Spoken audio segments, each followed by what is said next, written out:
Entonces,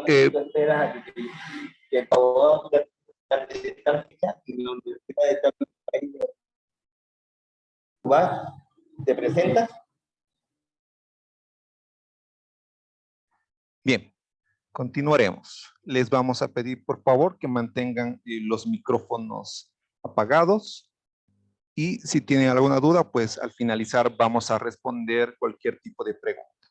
Bien, comenzando con el tema, como la doctora Nancy ya nos presentaba, vamos a hablar de un programa en específico. Es un programa, el Stop Bled, que nos habla sobre detener la hemorragia, detener el sangrado prácticamente.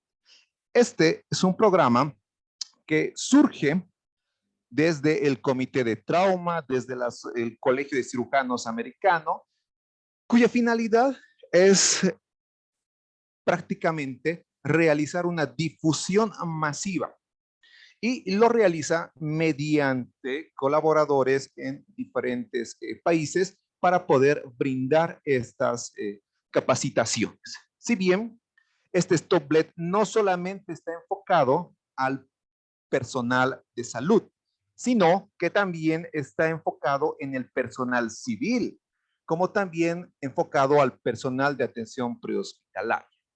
Obviamente nosotros en el aspecto intrahospitalario, pues va a ser importante el manejo y el control de estos pacientes, porque es verdad, en muchas situaciones no llegan pacientes referidos, pacientes que es traído por bomberos, policía, personal de atención prehospitalaria, etcétera, ¿no? Que hayan sufrido un accidente de tránsito, agresión física con objetos cortopunzantes, heridas de bala, etcétera, ¿no? Cualquier tipo de lesión que haya inducido que este paciente comience a perder sangre, es decir, que curse con una hemorragia, independientemente del tipo de vaso sanguíneo que haya sido afectado como tal.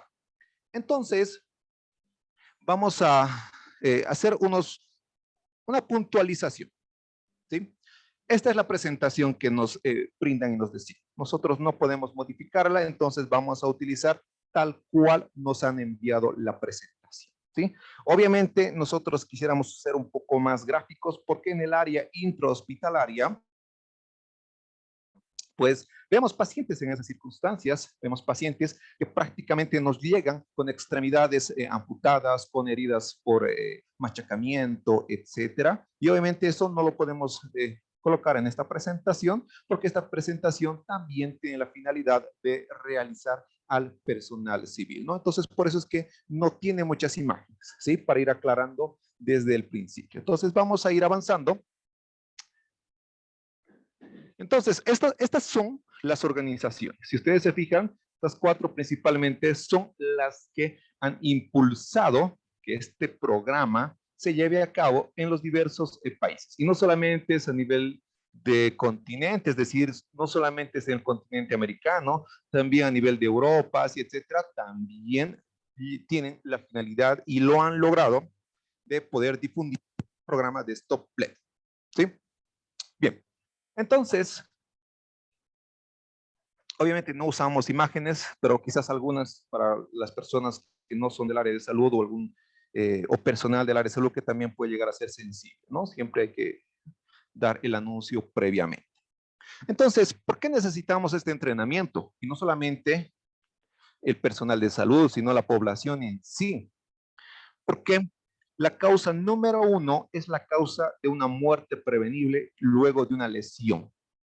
Y obviamente de índole, o sea, que se produzca por una hemorragia. Y es parte del afiche que teníamos, de la frase que teníamos en el afiche. No hay nada más trágico que perder una vida que pudo haberse evitado. Y la idea de este programa es esa situación. Darle herramientas al público, al personal de salud, a todos, sin distinción alguna, para que ellos mismos puedan realizar la atención. Y por eso es que en esta última década prácticamente hay un montón de torniquetes de uso, ya sea civil, militar o incluso paramédicos, ¿no? O sea, de índole para profesionales del área de salud. Entonces, de ahí surge todo esto.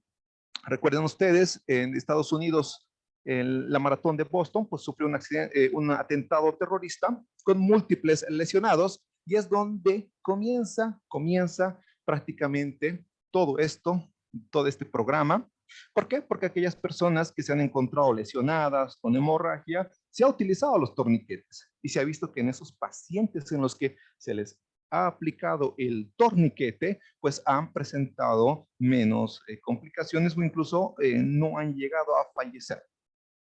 Entonces de ahí surge la idea. Si ustedes recuerdan, años atrás, pues prácticamente al torniquete se lo relegaba, se dejaba prácticamente como nuestra última opción o incluso se percibía como algo que podríamos utilizar si nosotros quisiéramos. Pero eso es lo que vamos a tratar de cambiar y seguramente muchos de ustedes igual ya en estos últimos años han visto esa situación en la que el torniquete ha cobrado importancia. Por eso es que incluso algunos protocolos de evaluación que era el clásico ABCDE se ha ido modificando y antecede una letra a esta evaluación que es la X, que hace referencia al control de hemorragias exsanguinantes, ¿no? Entonces, vean cómo modificó incluso el protocolo March, ¿sí? La M hace referencia a hemorragias masivas y obviamente las otras siglas hacen referencia al control de la vía aérea, la respiración, la circulación, etc. ¿Sí? Entonces, todo este cambio no es nuevo, es un cambio que ya lleva mucho tiempo, pero el personal en sí, en muchos aspectos, se tornó recio a poder utilizar los torniquetes. ¿De acuerdo? Pero ya estamos viendo que una de las causas de muerte prevenible luego de una lesión, pues es la hemorragia. Entonces, eso es lo que tenemos que controlar en estos pacientes. Ahora, esta hemorragia, obviamente nosotros pertenecemos al área de salud. Y cualquier tipo de atención la vamos a realizar en el hospital. Pero también puede ser que ustedes se encuentren realizando atención que estén en un hospital de primer o segundo nivel y a unas cuadras haya ocurrido un accidente, un asalto, una agresión, etcétera. Y como ellos saben que hay personal de salud cerca, pues van a ir a buscarlos. Entonces también tienen que ver esta situación de que no solo es en el hospital, puede incluso ser en los domicilios, pueden ser sus vecinos que los conocen, que saben que ustedes son del área de salud. Entonces van a venir a buscarlos para poder brindar atención. También en las escuelas. Esto de la escuela se planteó principalmente porque a nivel de Estados Unidos, pues no es tan frecuente, pero sí ocurren los tiroteos en las escuelas, en las universidades, y por eso que es importante realizar este entrenamiento a estudiantes. ¿Sí? Fíjense que también ha de ser necesario capacitar a toda la población en sí.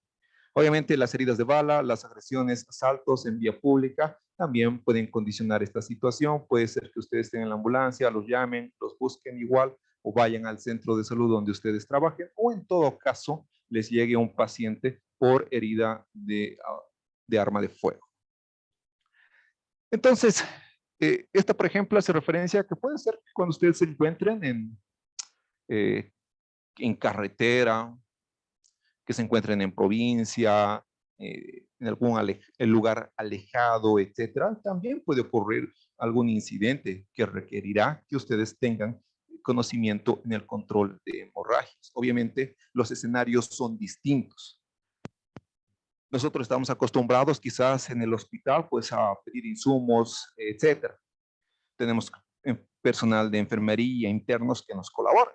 Pero cuando estemos en una situación donde no tengamos colaboradores y solamente estemos nosotros y no tengamos incluso elementos, pues hay que ver cómo se realiza estos tres tipos o las tres modalidades para llegar a controlar estas hemorragias, estos sangrados, ¿no?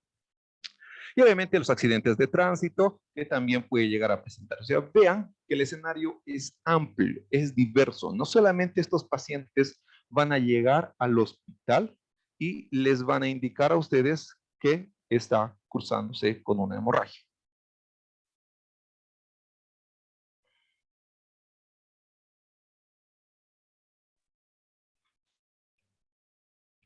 Entonces, ¿cuáles son las metas? Las metas de este programa principalmente es identificar, ¿sí? Reconocer la hemorragia que pone en riesgo la vida. Por eso es que incluso el paciente cuando llega al hospital, mientras se va controlando signos vitales, tenemos que exponerlo o retirar la ropa que tiene el paciente y hacer nuestra revisión, tanto primaria y secundaria.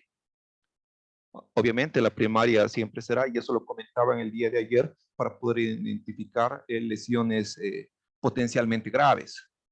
Y las hemorragias pues son una de ellas, ¿no? Entonces en la evaluación primaria tendría que detectarse y verificando los acrónimos de evaluación que se tiene, el MARCH o el XABC, entonces sí está la parte de la búsqueda de estas hemorragias, ¿no? Entonces identificar. Obviamente esto es en el hospital, pues se torna fácil. Tenemos guantes, tenemos equipos, batas, podemos pedir incluso protectores oculares, las gafas, etcétera, ¿no? Pero cuando estemos a la intemperie, estamos en un campamento, en vía pública, en carretera, pues esto se complica, ¿verdad? ¿Por qué? Porque en carretera ustedes no van a poder quitarle toda la ropa al paciente, sino se hace una exploración minuciosa, detallada, en primera instancia, un barrido, como nosotros le llamamos en la atención prehospitalaria, para poder identificar a estos pacientes que tienen alguna hemorragia. Muchas veces, por el tipo de ropa, quizás no sea visible inicialmente, especialmente esta ropa sintética, esas calzas ajustadas de color negro, pues obviamente no van a permitir una exposición evidente de pérdida de sangre, ¿no? Como también tampoco podemos distraernos con la visión en túnel, es decir, si ese paciente tiene hemorragia en la extremidad inferior derecha y nosotros vamos a ir directamente a focalizarnos sin hacer la revisión. Puede ser que el paciente tenga una hemorragia de mayor consideración, de mayor peligro y por nuestra distracción, como son los términos que se utiliza, pues estamos yendo a una herida que puede ser controlada fácilmente y estamos desatendiendo aquella herida que realmente puede poner en peligro la vida del paciente, ¿no? Entonces, identificar es el primer aspecto. Para lo cual, incluso en el hospital, se prefiere tener por lo menos 2 pares de guantes, ¿verdad? Porque si ustedes hacen la revisión de exploración, sus guantes ya van a estar manchados. Van a avisarle a alguno de, de la persona o el personal que está junto a ustedes, hay una hemorragia en la extremidad superior derecha y que contenga, mientras uno de ustedes continúa haciendo la revisión, ¿verdad? Eso es obviamente en el hospital. Mientras que en la parte, cuando ustedes se encuentren en lugares alejados o no estén en el hospital, se complica. Y primero ustedes tendrán que tener aquella hemorragia que realmente es peligrosa para la vida.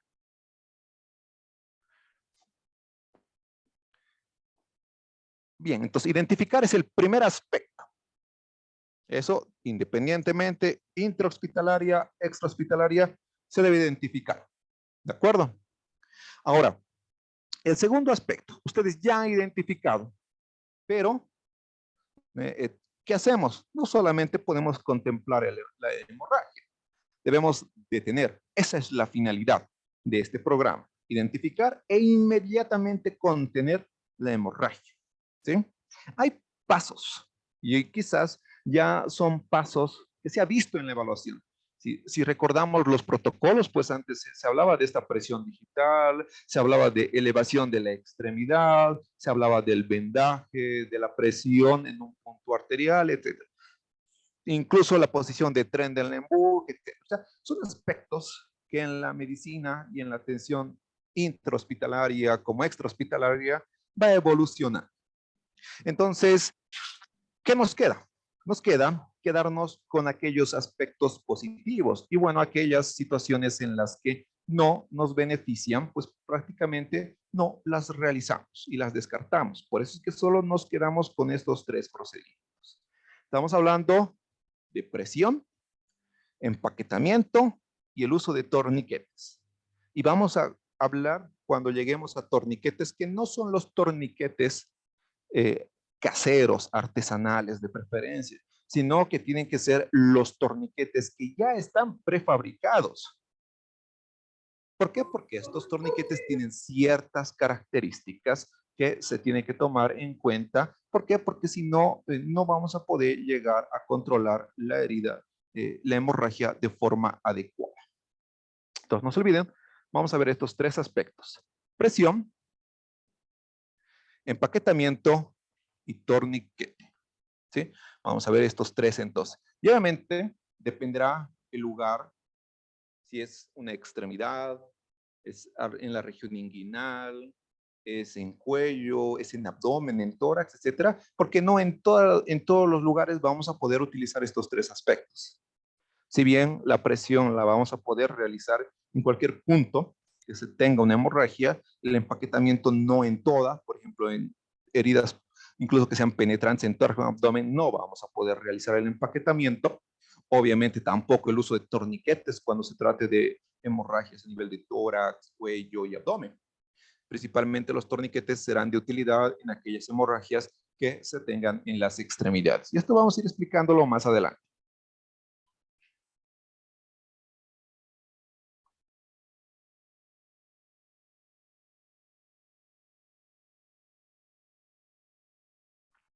Bien, obviamente parte por la seguridad. A veces uno por el momento, por la situación, cuando llega nuestro paciente, las sirenas a todo volumen, llegan gritando, tenemos un accidentado, está bañado en sangre, etcétera, ¿no? Y muchas veces nosotros no podemos y no debemos obviar nuestra seguridad. Por más que llegue el paciente y ustedes, antes de atenderlo, deben contar con el equipo de protección personal.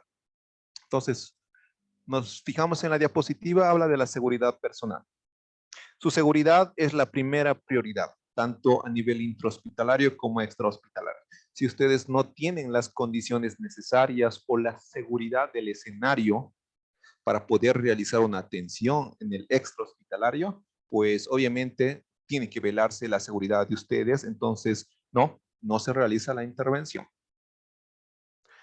Ahora, en el hospital, pues obviamente la atención sí se puede realizar, pero ustedes tienen que contar con su equipo de seguridad.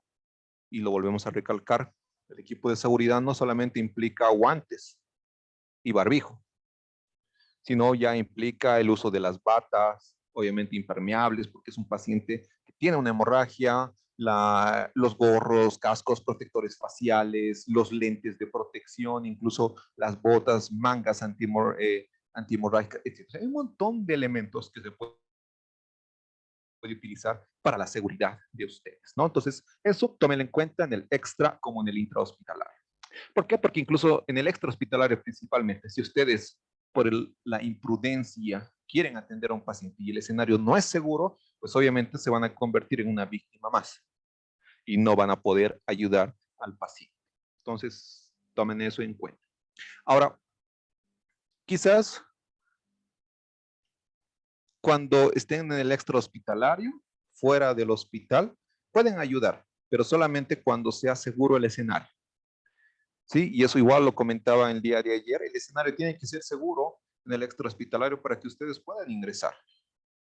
Recuerden estos accidentes de tránsito, en los que parte del personal va a ayudar al paciente, etcétera, a salir de la movilidad, y la movilidad puede hacer implosión.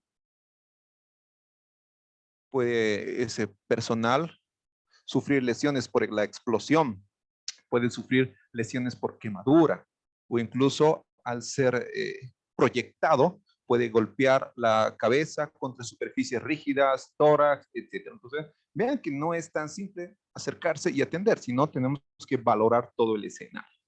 Ahora, si la situación aparentemente es segura, en primera instancia, pero se torna insegura, ¿cómo cuál?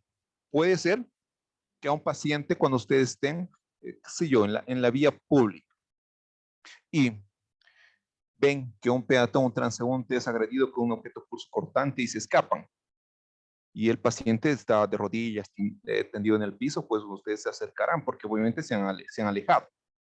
Pero quizás cuando ustedes estén realizando la atención, más bien esos agresores pueden volver. Entonces, tengan en cuenta esa situación. Muchas veces la seguridad, y eso para los que están en el ambiente extrahospitalario, recuerden que para atender a un paciente primero tiene que estar acordonado, tiene que estar la policía muchas veces, ¿no? Entonces, incluso cuando se habla de incidentes por disturbios, etcétera, también tienen que tomar en cuenta, tiene que haber seguridad para poder atender a estos pacientes que quizás sean de dos grupos que se han ido enfrentando, se han golpeado con palos, fierros, etcétera, y están con heridas. Y obviamente si no tienen personas que les ayuden en la parte de seguridad, cuando ustedes vayan a atender, pues puede ser que el otro bando les reclame, ¿por qué están atendiendo a esto si son sus enemigos, sus contrarios, etcétera, ¿no? Entonces ahí se conflictúa la situación. Entonces siempre pidan a se encuentren fuera del hospital, pues a la policía principalmente, ¿no? Entonces deténganse, diríjanse a un lugar seguro y si puede, pues lleven a la víctima con ustedes. Pero deben velar principalmente su propia seguridad. Ahora, obviamente, esta recomendación, como es para el personal civil también, nos habla de póngase guantes si puede. Pero para nosotros del ámbito de salud no existe el si puede. Debemos contar con guantes. Incluso nosotros, y obviamente en la mayoría de situaciones, pues siempre tenemos un par de guantes, un barbijo más en la mochila, en el pantalón a veces, etcétera. ¿Por qué? Porque puede pasar un accidente. Entonces siempre tenemos que estar preparados. Y es algo que en el ambiente extrahospitalario se les indica, que siempre deben estar listos para cualquier eventualidad, ¿no? Entonces esta recomendación, si puede, póngase guantes, pues para nosotros del área de salud, no. Tiene que ser una norma el tener los guantes para poder realizar cualquier tipo de atención. Ahora, nos dice, si se mancha de sangre, asegúrese de limpiar cualquier parte de su cuerpo que ha tocado sangre. Obviamente esto es para personal civil, pero tomen en cuenta que si a ustedes durante la atención del hospital, que por mala suerte, no han realizado o no han utilizado todo su equipo de protección y les llega a salpicar en la cara, pues inmediatamente tienen que ir a limpiarse, estarán con, incluso si es las gotas llegan a tocar el globo ocular, pues en un lavado, etcétera, ¿no? Entonces hay que tratar de limpiar o eliminar la mayor parte de sangre que haya tocado nuestro rostro o las partes expuestas, ¿no? Entonces por eso sería importante utilizar las batas, ¿no? Máscaras, los lentes de protección, ¿de acuerdo? Obviamente acá menciona, cuéntele a un profesional de la salud que se manchó de sangre. Eso es para el personal civil. Si en algún momento tuvo contacto con la sangre, pues tiene que informar para que se puedan tomar las medidas respectivas. Ahora, dentro del control de hemorragias tenemos un ABC. El ABC, la idea es alertar, obviamente en nuestro medio tenemos dos números y que tienen que ser números de respuesta. Y obviamente en nuestro medio todavía no se tiene, quizás acá en el departamento, muy bien establecido aún el sistema de ambulancia, pero se está poniendo en marcha. Pero si no, pues tendrán los números de la policía, bomberos, etcétera, para poder notificar que ese paciente está con una hemorragia y que necesitamos trasladarlo a un centro de salud, ¿no? Luego el B hace referencia a la hemorragia, lo que veíamos inicialmente, a la identificación y a detener la hemorragia mediante compresión, mediante empaquetamiento o mediante el uso de torniquetes. Obviamente los números serán importantes. Avisar en primera instancia, obviamente si ustedes conocen el número de una ambulancia, de un hospital cercano, para notificar. La idea es que llegue pronto la ambulancia para poder trasladar al paciente lo más pronto posible, ¿no? Entonces, cuando ustedes llamen, también digan la ubicación. Quizás por el momento no se recuerde, pero quizás un punto de referencia sí sea importante, porque no solamente consiste en llamar, tengo en la calle, por ejemplo, acá en Cochabamba, tengo en la calle Ayacucho un herido por arma de fuego, vengan rápido, y listo, cuelga la llamada. Pero no le ha avisado a qué altura, entre qué calles o algún punto de referencia. Entonces, ¿cómo van a saber dónde va a prestar atención la ambulancia si no tenemos el lugar exacto? Entonces, eso, cuando llamen, si no necesariamente no son ustedes, cuando le pidan a alguien en vía pública que llamen, pues tienen que notificar, ¿sí? Y cuando estemos en el hospital, cualquier paciente que haya llegado por herida de arma de fuego, herida por arma punzocortante, pues también tienen que notificarse a las autoridades, en este caso la PLCC, para que pueda realizar las investigaciones correspondientes. Ahora, esto de siga las instrucciones en otros países tienen atención por teléfono, es decir, les van indicando qué tienen que realizar. Esto es común en Estados Unidos y en Europa. Los operadores, donde les dicen, este paciente tiene una hemorragia, y el operador, que está del otro lado de la línea, pues le va indicando qué es lo que tiene que realizar, cuál es la atención que tiene que seguir hasta que llegue el personal de salud, ¿no? Entonces, eso también tiene que tomarse en cuenta para cuando ustedes se encuentren fuera o les recomienden a las personas que estén capacitadas quizás por su centro. Ahora, cuando hablamos del control de hemorragias, vamos a ver de la B, ¿no? ¿Qué hemos dicho? La parte de identificación. Quizás esta herida no es aparentemente una herida que pueda colocar en riesgo o en peligro la vida del paciente, porque incluso no se evidencia que esté con sangrado activo en este momento. Pero como les digo, este es un programa que se maneja a nivel tanto para personal de salud y civiles, pues se muestra este tipo de imágenes para que puedan ver en cuándo tendrían que realizarse la atención, ¿no? Esta es una herida que prácticamente es amplia, aparentemente es una herida contuso cortante, tiene unos bordes irregulares, etcétera, ¿no? Y además que en el piso o el suelo no nos ayuda mucho, pero aparentemente no hay gran pérdida de sangre. Lo otro que nos llama la atención es que quizás la persona que esté brindando atención, pues no está con equipo de protección, no está con el barbijo, no está con guantes, pero sí tiene una bata. Entonces, tratemos siempre en lo posible de cuando se trate de ayudar, tengamos nuestro equipo de protección. Ahora, cuando hablamos de la hemorragia, el bleeding en sí, lo que se tiene que hacer es encontrar la fuente del sangrado. Busque. ¿Qué tienen que buscar? ¿O qué van a buscar ustedes? Lugares o puntos donde se presente una hemorragia continua, profusa. Obviamente, este tipo de hemorragia pues nos hace pensar más a una hemorragia de índole venosa. Quizás la arterial pues sale a chorro sincronizado con el pulso. Y entre esta hemorragia continua y aquella hemorragia que sale a chorro sincronizado con pulso, pues prácticamente la que sale a chorro es la hemorragia a la que se debe controlar en primera instancia. Si tenemos esas dos situaciones, ¿no? Ahora, el paciente puede ser que no solo tenga un lugar donde se esté presentando la hemorragia, puede tener múltiples sitios que tengan hemorragia, 2, 3, 4. No se olviden que puede haber un paciente que llegue a la sala de emergencia con múltiples heridas, principalmente por objetos punzocortantes. Incluso hemos visto que nos llegan pacientes entre 10 a 15 puñaladas. Entonces, estos pacientes, pues, tenemos que darle prioridad a aquel punto donde está presentando mayor sangrado. Y peor aún, si es de origen arterial, pues esa es la que debemos controlar en primera instancia.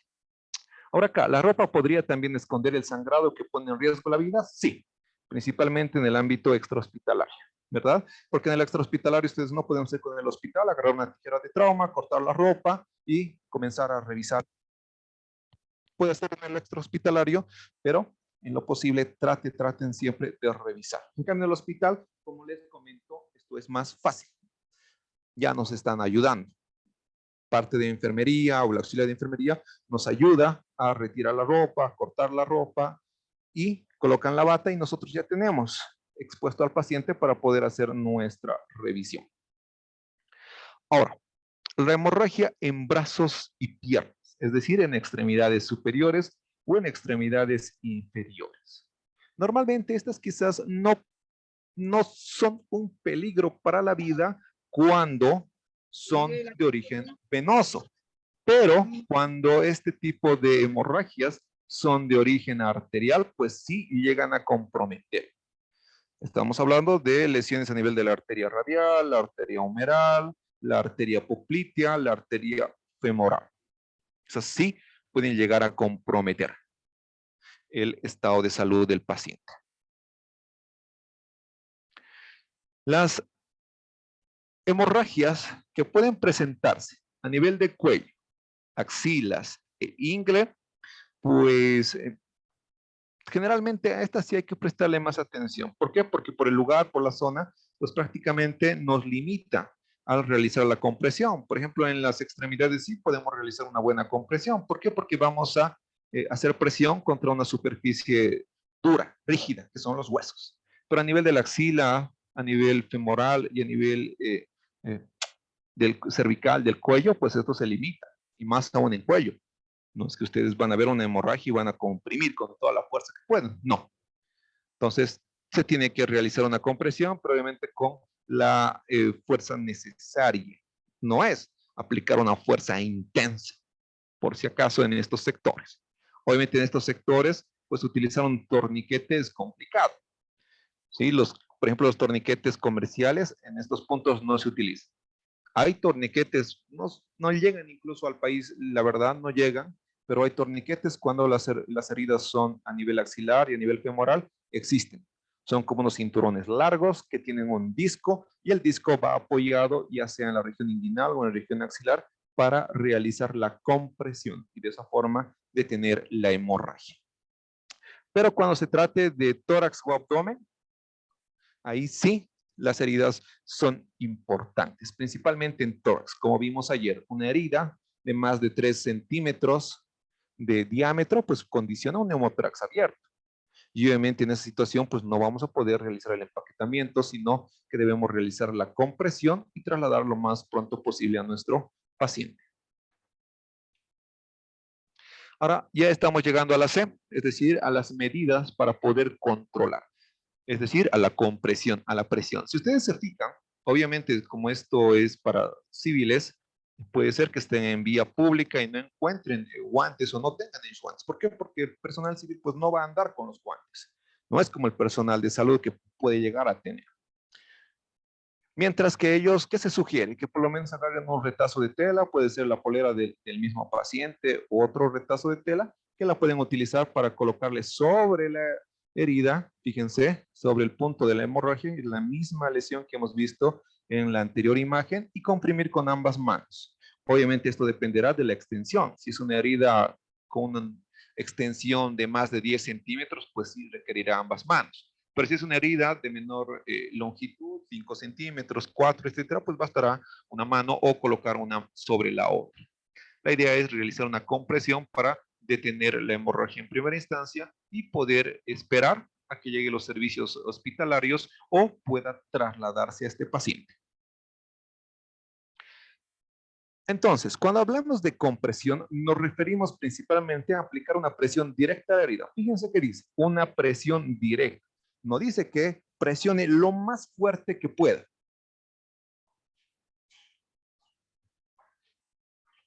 Dice una presión directa como tal. Entonces, lo que ustedes tienen que hacer es enfocarse en ubicar, usar una gasa para poder realizar la compresión o una tela para cubrir la lesión. Obviamente para nosotros en el hospital, pues en primera instancia utilizaremos lo que tenemos, es decir, compresas de gasa, apósitos, etc. Si la presión detiene el sangrado, pero ojo, esta presión no es un par de segundos, mínimamente debe realizarse entre 5 a 10 minutos. No es que realizan 30 segundos, no funciona, ya hay que entrar al quirófano, no. Por lo menos para esta compresión, entre 5 a 10 minutos está recomendado poder realizar. O, como indica acá, mantener la presión hasta que la ayuda llegue. En este caso, si hablamos intrahospitalaria, pues uno realizará la compresión hasta que el otro personal busque el torniquete, busque los elementos para realizar el empaquetamiento, etc. ¿No? Por ejemplo, es un video y es del programa donde nos hace referencia. Denme un segundo.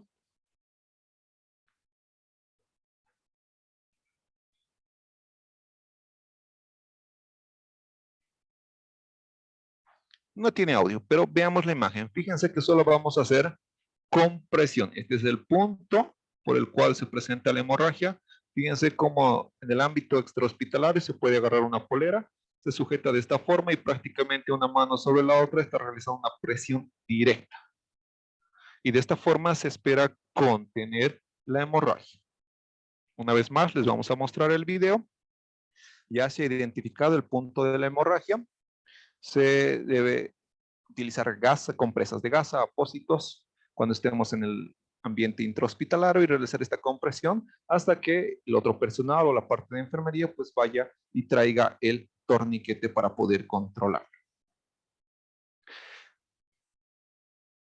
Bien, ahora si en primera instancia la parte de presión no funciona o nosotros nos vemos en la necesidad de realizar el empaquetamiento, porque puede ser que su paciente requiera ser trasladado a un hospital de mayor complejidad porque aparentemente ha sido lesionado un vaso de gran calibre, una arteria.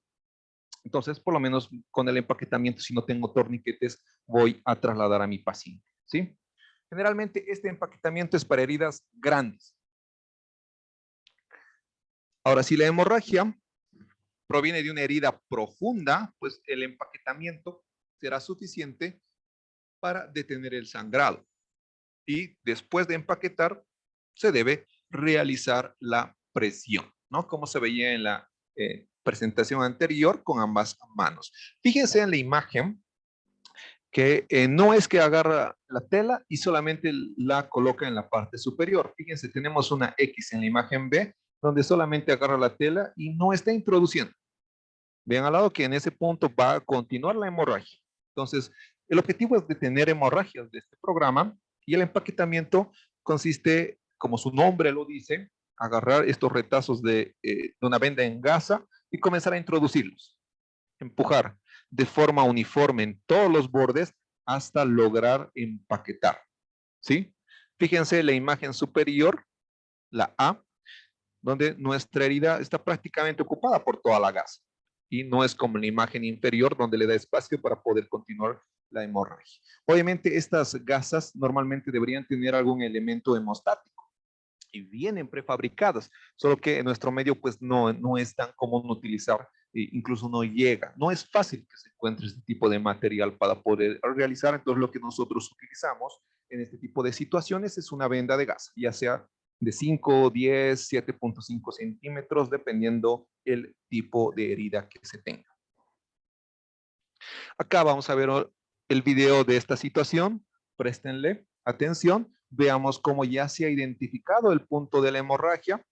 Estamos liberando a nuestro componente, por ejemplo, este no está enrollado, como es una venda para empaquetamiento, ya viene doblada en acordeón, lo cual facilita su empaquetamiento y vean cómo está introduciendo. No está colocando en la superficie. Con los dedos introduce y con los otros dedos se apoya para poder empaquetar ambos bordes, todos los sectores de la herida. Si es necesario introducir toda la venda, pues sí. Y con el remanente que queda, pues se realiza la presión. Vamos a ver una vez más el video.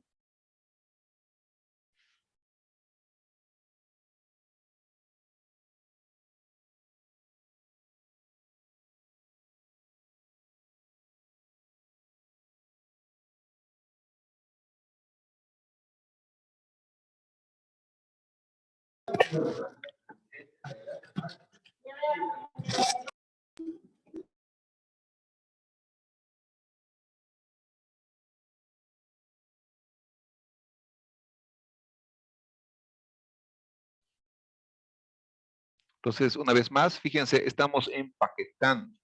Introduce, compacta prácticamente toda la venda en los diferentes espacios que existen en esta herida. Y después la presión, no se olvide. Obviamente esto con guantes, ¿no? Obviamente acá no utiliza, ¿por qué? Porque son simuladores, una mopa prácticamente donde está realizando la demanda del empaquetamiento. Luego, esto de comprimir y empaquetar.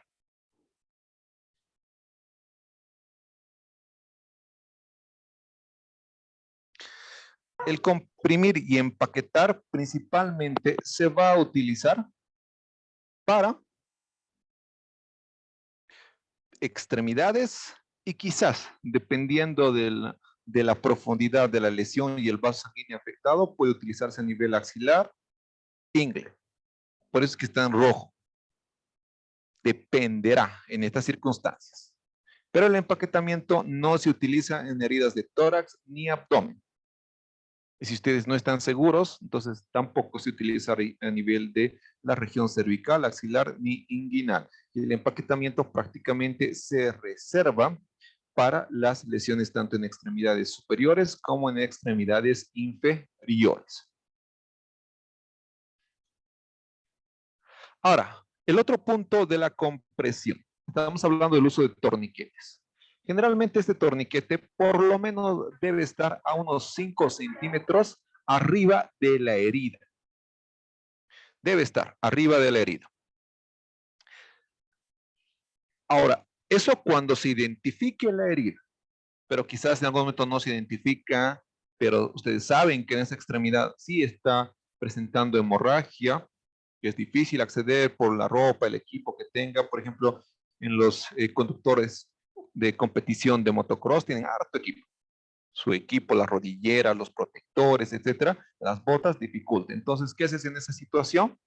Vamos a ver que se tiene que colocar en el punto más alto y eso lo vamos a hacer en la práctica. Lo mismo en la extremidad superior o inferior. Se debe colocar en el punto más alto de la extremidad, es decir, en el punto más cercano hacia el centro, para poder colocar nuestro torniquete. Luego podremos cortar la ropa y identificar exactamente dónde está nuestra herida. No se coloca el torniquete sobre articulaciones, es decir, no va sobre rodilla, no va sobre codo, mucho menos sobre tobillo y a nivel de la muñeca. Eso es obvio. Pero no se debe colocar ni cerca, ni en el codo, ni en la rodilla, ni cerca. ¿Sí? Por si acaso. Lo que tenemos que hacer es que el torniquete se debe ajustar, vean cómo dice, hasta que el sangrado se detenga.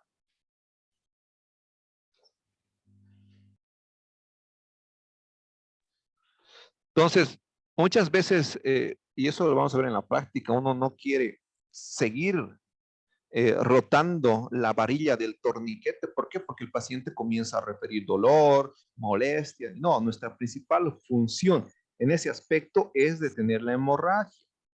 Entonces no nos podemos guiar simplemente porque el paciente se siente incómodo o comience a doler. La verdad, cuando el torniquete se coloca, pues sí, produce dolor, pero en este caso tenemos que valorar riesgo-beneficio. Si no le quiero producir mucho dolor a mi paciente, pero va a continuar con la hemorragia, ahí es donde tenemos que priorizar y explicarle. Nosotros no podemos colocarle el torniquete como él prefiera, sino nuestra función principal es que se detenga la hemorragia. Si no, no tiene utilidad el torniquete. Para eso ni siquiera utilizaríamos los torniquetes. Y lo que comenta acá, no remueve el torniquete. Había algo que se llamaba anteriormente el recambio. Pero si ustedes ya han detenido la hemorragia con el torniquete, no es necesario cambiar a un lugar más próximo a la herida, no. Si en el punto que ustedes ya han colocado, quizás en primera instancia no se logró identificar exactamente en dónde se encontraba la hemorragia, entonces lo que han hecho es colocar el torniquete en el punto más próximo al centro del cuerpo, pues ya no se hace el recambio como tal. ¿Sí? Entonces no remueve el torniquete, a eso se refiere. Ahora, se puede aplicar a otras personas o a ustedes mismos y es verdad. Principalmente en el ámbito militar se les enseña a los soldados que ellos mismos, si sufren alguna lesión, puedan colocarse el torniquete. Ahora, la posición es distinta y la vamos a ver el día de la práctica. Cuando uno se coloca el torniquete tiene una posición, pero cuando ustedes colocan al paciente tiene otra posición el torniquete. ¿Sí? Entonces, esa diferencia la vamos a hacer el día de la práctica. Ahora, ¿se puede aplicar sobre la ropa? Sí, como acabamos de comentar. No necesitamos esperar a que realmente le quiten toda la ropa. Si no, si ustedes ya ven, saben que ese punto está con hemorragia, se debe contener lo más pronto posible. Ahora, y lo volvemos a recalcar, los torniquetes duelen, sí, duelen. Entonces, vamos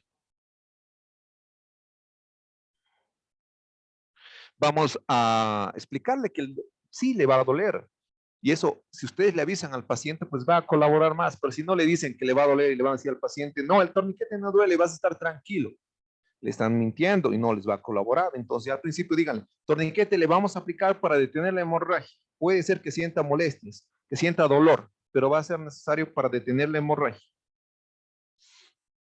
Ahora, lo que nos comenta, ¿se podrá requerir un segundo torniquete para detener el sangrado? Y sí, Normalmente va cerca al otro torniquete donde se ha colocado. Normalmente estos que se colocan en el punto más próximo o más cercano, ya sea de las extremidades superiores o inferiores, y se puede colocar otro torniquete. Pero no se debe retirar el primero que se ha puesto, sino que se tiene que mantener ambos torniquetes.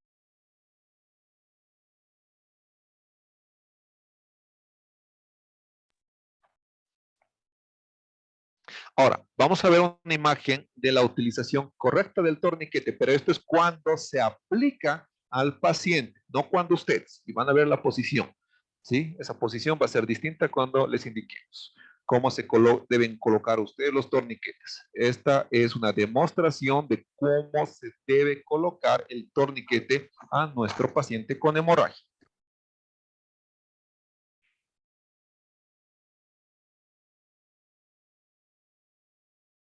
Por ejemplo, es un torniquete CAT. Los torniquetes CAT son los más comunes, tanto en el ámbito intrahospitalario como en el ámbito militar, y prácticamente se ha extendido su uso para la población civil. Fíjense, en primera instancia hemos ajustado, quizás no hemos visto la lesión, pero en el punto más próximo vamos a colocarlo y vamos a girar la varilla.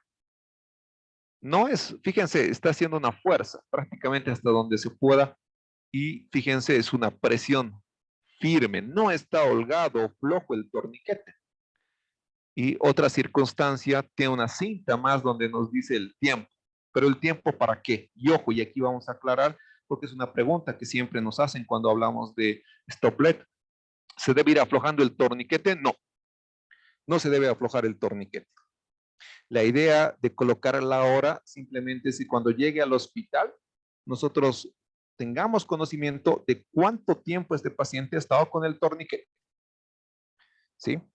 Esto generalmente nos interesará en extremidades inferiores. Hay algo que se llama el síndrome de reperfusión. Entonces, no podemos hacer una descompresión y liberar rápidamente el torniquete. Entonces, para eso nos interesa el tiempo. No nos interesa el tiempo para ir aflojando. Antiguamente, hace muchísimos años atrás, nos indicaban que el torniquete debería ir aflojándose cada 20 minutos, etcétera, pero no, eso es falso. No se debe aflojar en ningún momento el torniquete. En la presión así ajustado como ustedes han colocado inicialmente, así debe llegar su paciente al hospital. O en todo caso, en el hospital se debe mantener esta misma presión hasta que este paciente pueda ser valorado por traumatología, cirugía vascular, etc. Incluso en varias oportunidades, estos pacientes que nos han llegado por accidentes de tránsito, conductores de motocicleta, que ha impactado contra vehículos, recordando uno, fue con un tráiler y nos llegó con la extremidad inferior derecha prácticamente destrozada, una herida por machacamiento. Y obviamente perdiendo gran cantidad de sangre. ¿Qué hicimos? Le colocamos el torniquete, lo estabilizamos, hicimos el control de daños y ese paciente pasó a quirófano, pero con el torniquete en la extremidad. Ya en quirófano se encargaron de liberarlo y todo lo demás, ¿no? Pero vean la utilidad del torniquete. Situación que incluso tal vez se pudo haber evitado que este paciente llegue con una inestabilidad hemodinámica si antes del traslado, durante el traslado, hubiese recibido atención con un torniquete. Ahora, les vamos a mostrar estos diversos torniquetes. Quizás hay varios, es verdad, pero en nuestro medio los que más se pueden llegar a encontrar son los CAT, que son estos.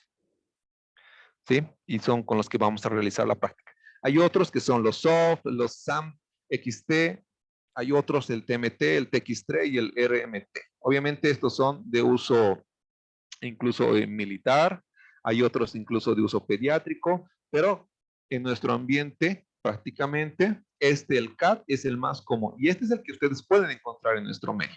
El SAM también van a poder encontrarlo, pero es más difícil. En cambio, lo pueden encontrar. Como vemos acá, hay un montón de torniquetes que están recomendados por el comité de trauma. ¿Sí? Fíjense que hay varios, obviamente, pero el que nosotros podemos llegar a utilizar es el CAT. Es decir, este es el que nosotros. Y obviamente tiene imitaciones. Y llegar a acceder a veces incluso al original como tal, pues es complicado, es más caro aún. Fíjense, acá tiene que tener en la varilla la letra K y pues de cierta forma saben que no es una imitación. También puede haber torniquetes neumáticos para extremidades y están recomendados, pero fíjense, no son adaptados. Acá ya vienen prefabricados, son estos, el Delphi y el torniquete neumático táctico 2. Estos son los torniquetes neumáticos. Quizás en nuestros centros hospitalarios nosotros no tengamos y muchas veces incluso recurrimos al brazalete del tensiómetro, que no es lo correcto, pero obviamente cuando hablamos de hospitales de recursos limitados, pues puede ser una opción para poder utilizar en este paciente que quizás no contemos, porque es verdad. Y ustedes pónganse a pensar en cuántos de esos hospitales o en los lugares donde trabajan, pues cuentan con torniquetes. Y quizás la respuesta va a ser que quizás algunos los tienen y otros, obviamente, en la mayoría no. Pero en la mayoría de los centros sí tenemos un brazalete. Obviamente no es un torniquete neumático, pero puede emular esta función, aunque no es lo indicado, pero bajo ciertas situaciones, en situaciones extremas, pues tendremos que recurrir a este tipo de elementos, ¿no? Especialmente hospital de recursos limitados. Y quizás es la verdad, en muchos de nuestros centros de salud, pues intercurrimos con esa situación. Ahora en niños, el mismo torniquete también se puede utilizar en niños. O sea, los torniquetes no solamente es para los adultos, también en los niños que tengan alguna hemorragia y necesitemos controlar, pues obviamente sí vamos a requerir el uso de torniquetes cuando estos se encuentren en esta hemorragia se encuentre en alguna extremidad superior o inferior. Ahora, cuando hablamos de niños pequeños, lactantes menores, etcétera, tal vez la presión directa sea la principal opción o la primera línea de tratamiento que se deba realizar. Ahora, para heridas grandes y profundas, en niños, pues pueden aplicar igual el empaquetamiento, pero no, recuerden, empaquetamiento en extremidades, no en heridas de tórax ni abdomen. Y tendrán que valorar realmente si pueden realizar el empaquetamiento en axila, ingle o en región cervical. Ahora, dentro de las preguntas, pues van a hacer seguramente mención, ¿y qué con los objetos incrustados? ¿Qué con los torniquetes improvisados? Si existe una pérdida de una extremidad, si existe el dolor, incluso tal vez tengan otras preguntas. Iremos comentando. El dolor, muchas veces, con el torniquete, pues sí se va a presentar. Se le puede administrar un analgésico. Y el analgésico es parte del control, como veíamos allí, incluso en el trauma de tórax, la parte de la analgesia es importante. El doctor Toro en la presentación de atención de trauma también lo mencionaba. La analgesia es importante en estos pacientes de trauma. Ahora, cuando existe una pérdida de un brazo o de una pierna, pues también debe colocarse el torniquete. Y lo que nos dice la literatura, pues debe ir al hospital lo más pronto con la extremidad amputada y obviamente ya se realizará la valoración. Ahora, torniquetes improvisados. Acá tenemos un conflicto. ¿Por qué? Porque no está recomendado. El comité de trauma, el comité de medicina táctica, el colegio de cirujanos americanos no recomienda el uso de torniquetes improvisados. ¿Por qué? Porque muchas veces no se realiza con los elementos necesarios. Entonces se prefiere utilizar los torniquetes ya prefabricados. ¿Por qué no los improvisados? Y hemos visto, y quizás ustedes también en algún momento han visto estos pacientes que llegan y, por ejemplo, lo que más recordamos son estos pacientes por heridas de amoladora, llega con una cinta hecha de goma que lo tenía cerca a la herida. Pero obviamente esa cinta pues es dura, es rígida, no permite hacer un buen ajuste, etcétera. Entonces prácticamente no servía de nada. En otra situación, pues con el overall trataron de emular un torniquete, le amarraron, le dieron vueltas en la parte superior, pero es lo mismo. No cumple la finalidad de un torniquete en pleno. O como en alguna ocasión también nos llegó con un cable en la parte superior a la herida que no realizaba una función realmente de torniquete. Más bien estos elementos cuando son delgados pueden llegar más bien a lesionar los tejidos. Entonces no se recomienda el uso de torniquetes improvisados. Por lo tanto, ustedes tendrán otros recursos, ya sea la presión directa, será el empaquetamiento, pero tienen que utilizar esos dos. No traten en lo posible de utilizar estos torniquetes improvisados. Ahora, en objetos incrustados, ¿qué nos recomienda la literatura? Que no se retire los objetos en el ámbito extrahospitalario, que se debe inmovilizar, si hay hemorragia alrededor, realizar una presión, contención, uso de torniquete y se puede trasladar al paciente. Ya en el hospital, pues se realizará la valoración correspondiente, se realizará estudios complementarios para ver ese objeto cómo está. Pueden ser cuchillos que se encuentren a nivel del abdomen, en la caja torácica, en extremidades, etcétera, ¿no? Entonces, la principal función es inmovilizarlos y trasladarlos en el extrahospitalario. En el intrahospitalario valoraremos si realmente ese objeto ha lesionado ciertas estructuras y normalmente nosotros en la parte de emergencia pues hacemos consulta con la parte de cirugía, dependiendo de la lesión, puede ser cirugía maxilofacial, cirugía de tórax, etcétera, para que puedan valorar al paciente. En ese tipo de situaciones, nosotros nos enfocamos más a la parte de control de daños, de estabilizar la parte hemodinámica de estos pacientes. Entonces, como resumen, el ABC, no se olviden, alertar cuando se encuentren fuera del hospital, localizar e identificar el sangrado. C, comprimir mediante presión, empaquetamiento o el uso de torniquetes, pero estos torniquetes ya prefabricados. Prácticamente torniquetes de marca son los que se deben utilizar. Mayor información, pues ustedes pueden ingresar a esta página, stopthebled.org, y acá tiene información sobre el uso de torniquete. También les van a avisar sobre cierta información, aplicación del torniquete en diversos escenarios, etc. Entonces, si ustedes tienen mayor interés, pueden ingresar a esta página para poder recabar mayor información. Entonces, dentro del StopBled, la única cosa más trágica que una muerte es una muerte que pudo haberse prevenido. Y con el StopBled tratamos de evitar esta situación. Y no solo en el hospital, sino en el ámbito extrahospitalario. Bueno, esa sería la presentación. Gracias por su atención.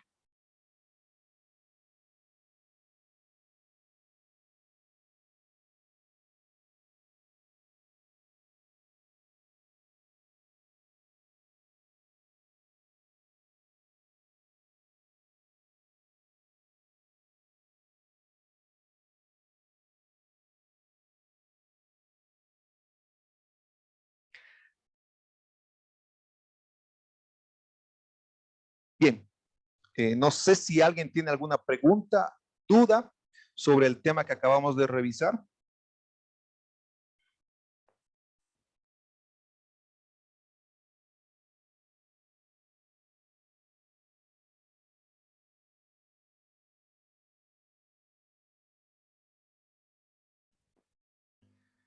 Bien, igual si hay dudas, pueden escribirlo al chat. Igual también, como en la sesión del día de ayer, podemos responder al finalizar las diferentes presentaciones el día de hoy, ¿no? Bueno, si no hay más preguntas, dudas, voy a dar paso al siguiente expositor. Voy a presentar a la doctora Maribel Jiménez. Ella nos acompañó el día de ayer. La doctora es médico de emergencias, emergencióloga.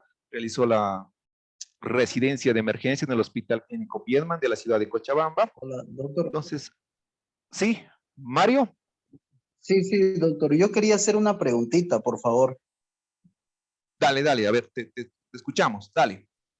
Doctor, ¿por qué es que ya no se hace el torniquete como yo sé que se hacía antiguamente, pero la razón por la cual se hacía antiguamente era que si un miembro superior o miembro inferior no había seccionado completamente, era para poder irrigar, poder que la sangre llegue y posteriormente cerrar, aún así no produciéndose una hemorragia, o sea, evitando la hemorragia masiva.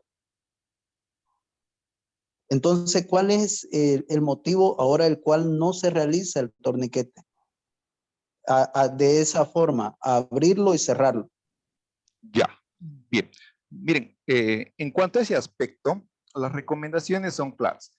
No se realiza el reajuste o se afloja el torniquete como anteriormente se hacía. ¿Por qué? Porque estos pacientes que tienen una hemorragia, la idea es controlar la hemorragia, la pérdida. Muchas veces ustedes no van a poder realmente determinar si es una amputación parcial y si realmente está llegando la perfusión a esta extremidad. Incluso en el Mattox, en la literatura, nos menciona que las extremidades tienen tolerancia a la isquemia, es decir, a estos periodos en el cual el flujo de sangre pues no va a llegar.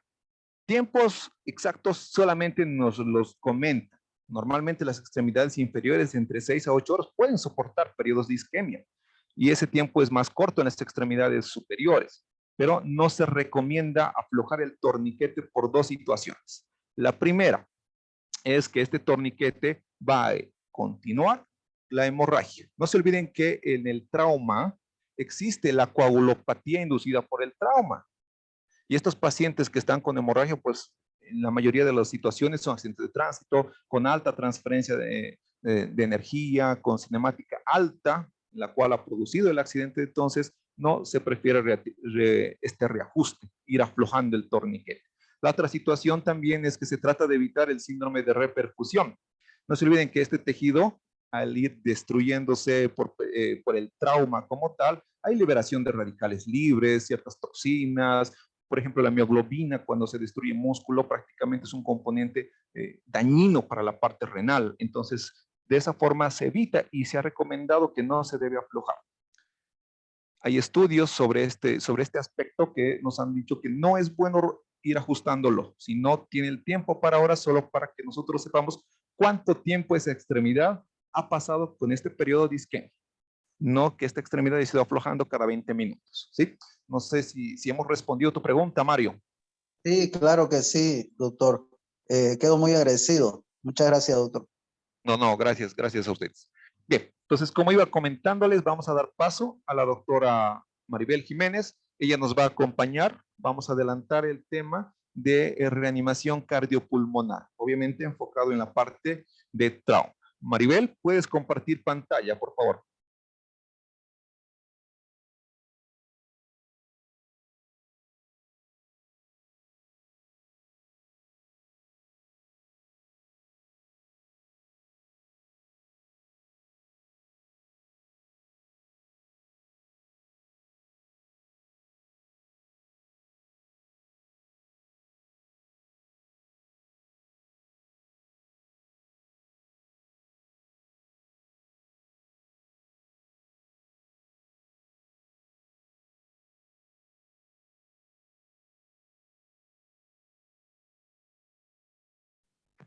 Les vamos a pedir unos minutos, por favor, mientras la doctora Maribel se va conectando.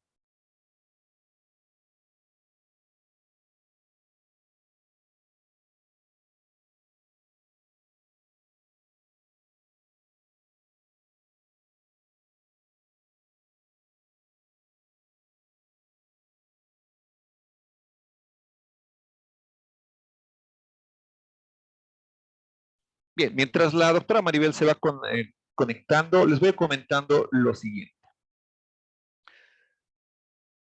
La práctica la vamos a realizar en la ciudad de Pando el día sábado en el siguiente horario, a partir de las 8 de la mañana hasta las 2 de la tarde. Tenemos un cronograma ya establecido y esperamos realizar con la probabilidad tal vez de prolongar un poco más el tiempo. Esto obviamente, con la finalidad de que todos realicen la parte práctica, ¿no? Porque esa es la finalidad de las postas de práctica de los diferentes temas que hemos ido revisando actualmente. Para lo cual, les vamos a pedir que el día sábado, para la práctica, pues todos acudan con su equipo de bioseguridad, es decir, el barbijo en primera instancia, de preferencia si pueden llegar a tener las máscaras faciales, ¿sí? Entonces, con ese equipo ustedes van a poder participar. Después nosotros les vamos a facilitar los elementos, vamos a asignar los diferentes grupos de trabajo para que se pueda realizar. Obviamente, esperamos que el día sábado, la mayor parte de los participantes en la ciudad de Pando se hagan presentes y se pueda realizar la actividad. El programa de actividades les hemos compartido en el grupo. Vamos a volver a compartir para las personas que han ingresado al finalizar o estos últimos días. Entonces, vamos a compartir para que ustedes ya sepan cuál es el cronograma de temas que vamos a ir realizando el día sábado. ¿Sí? Entonces, ya les estamos avisando, va a ser a las 8 de la mañana, vamos a comenzar en ese horario. ¿Por qué? Porque si no nos vamos a retrasar. 8 en punto, comenzamos con las prácticas y obviamente si alguno de ustedes sufre un retraso, nos comunica, nos avisa con antelación para poder considerar esa situación, porque no se olviden que se van a ir formando grupos de trabajo para las diferentes actividades y las diferentes postas. Bien. Entonces, sin más que decirles, ahora sí, les dejo con la doctora Jiménez. Maribel, ¿puedes compartir pantalla, por favor? ¿Qué tal? Buenas noches. Hola. Buenas noches, ¿qué tal? ¿Cómo están? Buenas noches, Maribel, te escuchamos. Bueno, listo, gracias. Voy a compartir la pantalla. Un segundito.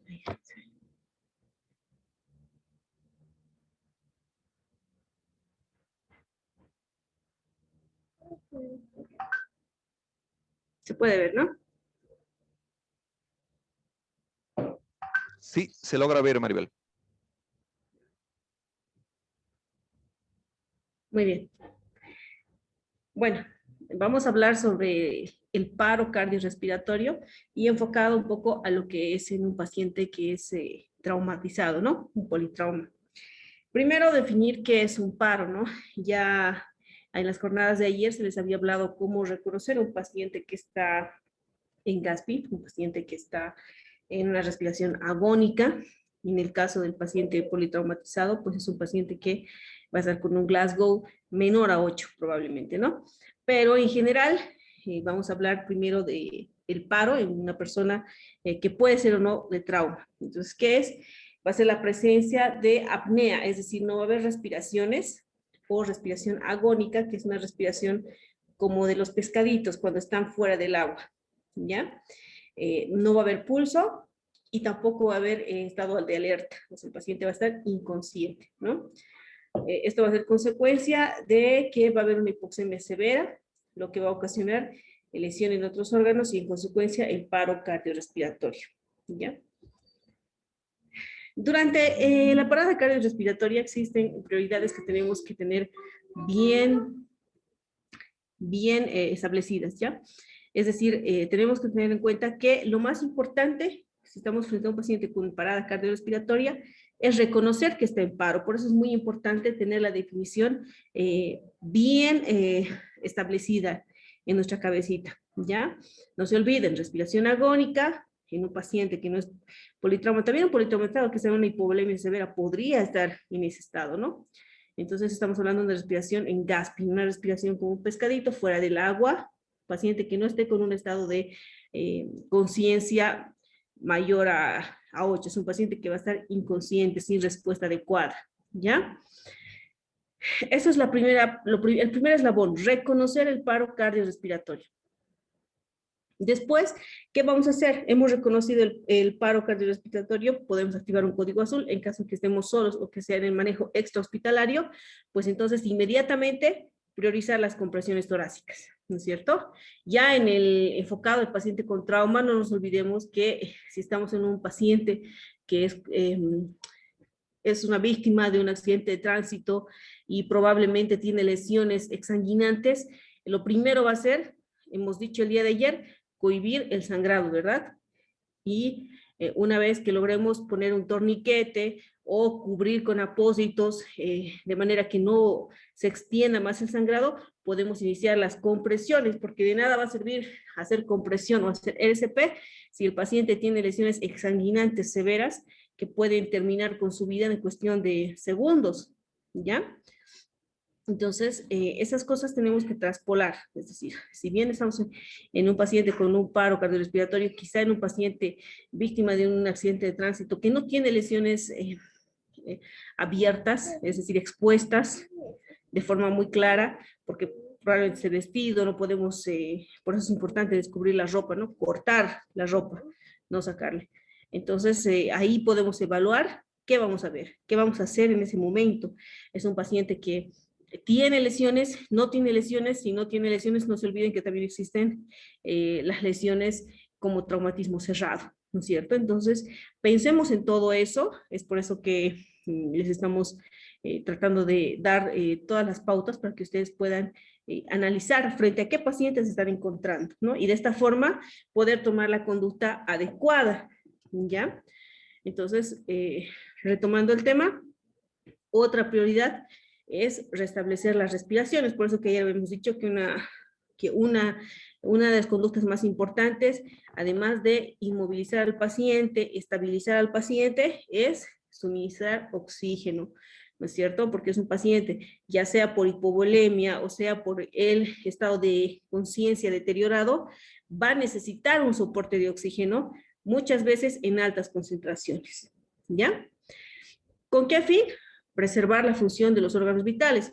La hipoxia y la hipovolemia conllevan a una falla circulatoria que va a determinar lesiones a nivel de los tejidos por la acumulación de radicales libres y otras sustancias, lo cual va a generar un daño, una injuria muchas veces irreversible. Y esto va a conllevar a pacientes que terminen con discapacidades de leves, moderadas hasta severas. Y la idea de uno cuando se forma como médico es tratar de salvar al paciente de la mejor manera posible, ¿no es cierto? En general existen ritmos desfibrilables, lo vamos a ver más adelante. Estos son la FB y la TB, la fibrilación ventricular y la taquicardia ventricular. Pero en el contexto de un paciente con trauma, vamos a ver que la actividad eléctrica sin pulso es uno de los ritmos de paro que más vamos a poder evidenciar. Entonces, eso también hay que tomarlo en cuenta. No todos los pacientes van a tener un ritmo de paro o vamos a contar con el equipo a nivel extrahospitalario de poder identificar esto. En muchos países existen los DEAs, son dispositivos que permiten, a través de unos parches colocados en el tórax del paciente, permiten determinar qué ritmo de paro tiene el paciente cuando uno está haciendo la reanimación. Lamentablemente, pues en nuestro país no existen estos dispositivos al alcance de todos, ¿ya? Entonces, en el extrahospitalario es quizá muy difícil que podamos determinar un ritmo de paro a menos que tengamos un equipo de electrocardiograma que podamos realizar en ese momento, ¿no es cierto? Como equipo de socorro. Sin embargo, tenemos que tener por eso los conceptos claros, ¿no es cierto? Ya les estoy diciendo ahora que una de los ritmos de paro más frecuentes en el paciente con trauma es la actividad eléctrica sin pulso. Entonces ya más adelante les voy a explicar cómo se hace el manejo de esto, ¿ya?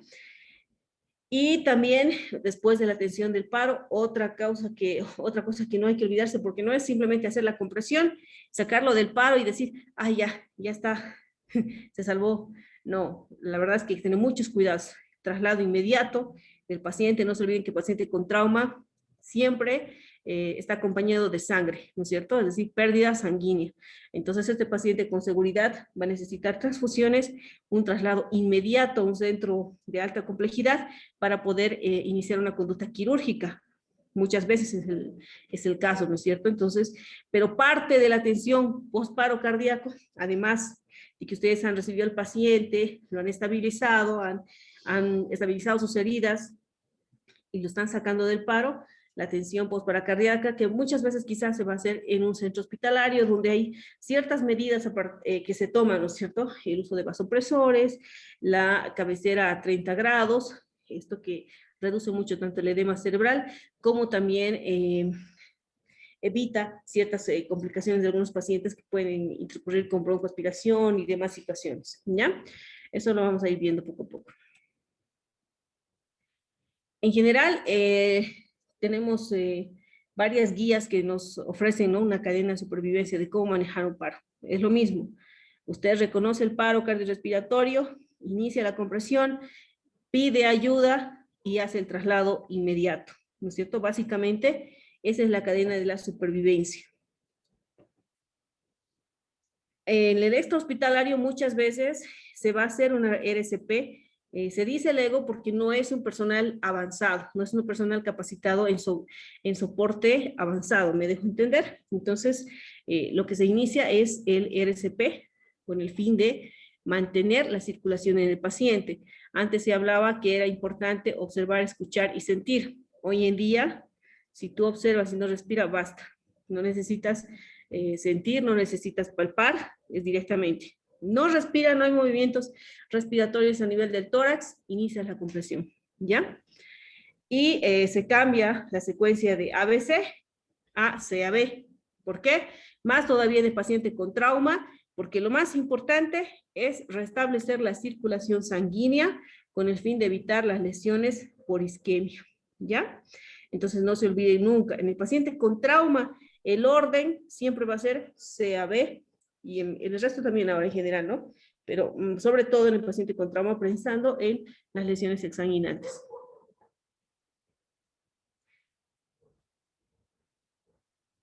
Muy importante el tiempo, porque estamos hablando de que se trata de capacitar a más gente que pueda iniciar la reanimación en nivel extrahospitalario, ¿no? Porque muchas veces, y ocurre en nuestro medio, que hay un accidente de tránsito, muchas veces no hay personal calificado, ¿no es cierto? Y es la misma comunidad la que se encarga de socorrer a estas víctimas. ¿Y qué es lo que hacen? Trasladan a veces en malas circunstancias, ¿no? Sin las medidas de seguridad, de inmovilización, sin tener en cuenta el tiempo. No se olviden, ayer lo exponían bien, el tiempo es cerebro, no solamente es, ese término hace referencia a que hay lesiones, hay etapas donde se producen lesiones, ¿ya? Hay una etapa eléctrica, hemodinámica y metabólica. ¿Esto qué quiere decir? Que en cuestión de 4 minutos puede haber un daño cerebral establecido y esto conlleva secuelas. Un paciente que probablemente no hable, probablemente no camine. Entonces, reanimar a un paciente traumatizado y dejarlo así, con esas secuelas, yo les pregunto, ¿creen que vale la pena? Entonces, la respuesta creo que es obvia, ¿no es cierto? No, no vale la pena. ¿Qué es lo que tenemos que hacer? Asumir la responsabilidad de la conducta precoz lo antes posible. Entonces, a esos pacientes hay que ayudarles. En el momento que hemos detectado el paro, hay que ayudarles para evitar ese tipo de lesiones o este tipo de fallas que van ocurriendo a lo largo del tiempo. Entonces, ya a los 4 minutos, no se olviden, el cerebro empieza a estar dañado de forma casi irreversible. Posteriormente puede haber un daño hemodinámico muy serio y esto va a conllevar a la lesión de otros órganos, y metabólico, pues una acidosis que tal vez no nos va a dejar sacar al paciente del paro cardiorrespiratorio, ¿ya? Como les decía, estas fases, el tiempo es oro, ¿no es cierto? El tiempo es cerebro. Estas fases, los primeros 4 minutos, el corazón, las células del corazón tienen todavía ATP. Posterior, es por eso que se dice que una desfibrilación puede ser muy efectiva en esta etapa. Sin embargo, no se olviden que en trauma muchas veces no vamos a tener esta capacidad de poder verificar un ritmo de paro porque estamos en la frente a la escena, ¿no es cierto?, en el extrahospitalario. La fase circulatoria, cuando ya pasan los 4 minutos, estamos llegando a los 10 minutos, ya las células cardíacas pues ya no van a tener ATP, por lo tanto no va a haber una contracción efectiva, es decir, el corazón va a haber una falla de bomba, ¿ya? Y la fase metabólica, que va a ocurrir después ya de los 10 minutos, donde les hablaba que va a haber una acidosis metabólica probablemente severa, la cual va a ser uno de los obstáculos que no nos va a dejar sacar al paciente del paro, ¿ya?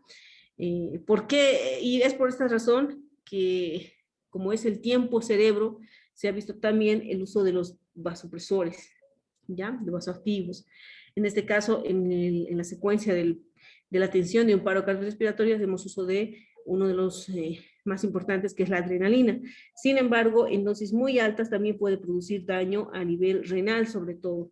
Es por eso que hay una secuencia, ¿ya?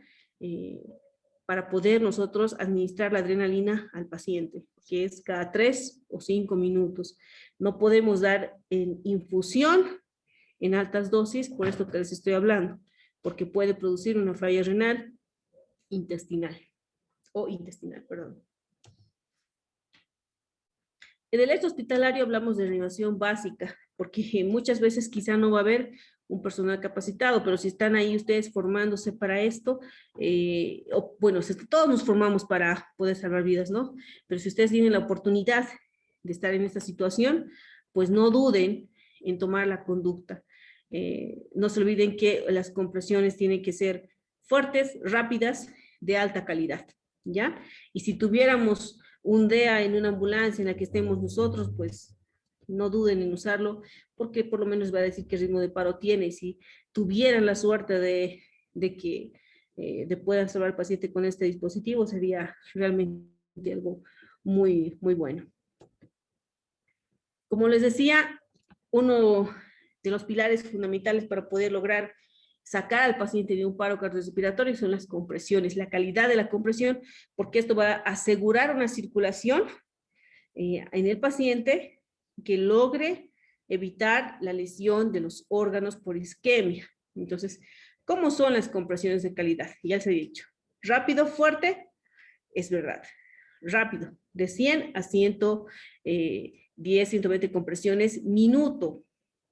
La profundidad entre 4 a 5 centímetros que debemos comprimir el tórax, ¿listo? El paciente, no se olviden, tiene que estar sobre una superficie sólida, es decir, si están en una escena de un accidente, pues hay que sacar al paciente del lugar de la escena y llevarlo a un lugar más seguro, y ahí sobre una base sólida y con el paciente ya inmovilizado o tratando de estabilizar ya las lesiones más exsanguinantes, podemos iniciar el RCP. ¿Cómo? Eso es lo que estamos viendo ahora, que nos acomodamos al lado derecho del paciente o donde estemos más cómodos y podemos usar la línea intermaxilar como referencia. En realidad es el tercio inferior del esternón, el que es la referencia para colocar la mano más hábil y con más fuerza primero, y sobre ella enlazar la otra mano para poder hacer una compresión. La angulación entre el cuerpo del reanimador y del paciente es más o menos 90 grados. Entonces, a esa angulación es que nosotros vamos a lograr una compresión efectiva, ¿ya? Efectiva quiere decir que vamos a asegurar una circulación constante, de forma que evitemos estas secuelas en el paciente una vez que haya salido del paro cardiorrespiratorio, ¿ya? No se doblan los codos, las manos siempre tienen que estar, los codos tienen que estar rectos, ¿ya? Y de esta forma, en esta posición es que podemos garantizar que sea el tronco el que mande toda la energía, toda la fuerza para poder hacer esta compresión efectiva entre 4 y 5 centímetros del tórax del paciente. También hay que permitir la descompresión, ¿no? Mucho cuidado con eso, porque si no permiten que se expanda el tórax, pues no tiene sentido, ¿no es cierto? Estamos, al hacer esta compresión y descompresión, de forma indirecta, estamos también ventilando al paciente sin necesidad de lo que antes se hacía, ¿no? Que era la respiración boca a boca o boca mascarilla. Bueno. Y las interrupciones, menos de 10 segundos. En lo posible, no deberían haber tiempos de interrupción. Esto podría ser más, digamos, a nivel intrahospitalario, donde se cuenta con todo el equipo para poder socorrer este tipo de situaciones. Por ejemplo, si estamos intubando al paciente, obviamente puedes suspender menos de 10 segundos las compresiones. Sin embargo, ni siquiera la intubación es una indicación de interrupción. Lo ideal es no hacerlo, porque si ven en la gráfica inferior, estamos como que alcanzando un umbral, y cuando nos detenemos, ese umbral se cae y la circulación vuelve a caer. Y volver otra vez a reanudar esto va a demorar. Y esto implica también lesión, secuelas, nunca se olviden de eso. Entonces, como les había dicho, la frecuencia 100 a 120, una forma de resumen, 4 a 5 centímetros de profundidad las compresiones, ¿listo? Permitir que el tórax se expanda, no dar interrupciones, salvo que sea muy, muy necesario. En el nivel extrahospitalario, por ejemplo, sacar al paciente de la escena más peligrosa, ¿no es cierto? O el traslado, ¿no es cierto? En cuanto a las ventilaciones, pues ahora son 32, una relación de 30 compresiones, 2 ventilaciones. Siempre y cuando tengan la mascarilla, ¿no? Volvemos a hacer hincapié, muy importante mantener una circulación constante. ¿Por qué? El restaurar la circulación sanguínea nos permite evitar lesiones por isquemia a nivel de los órganos en todo el organismo.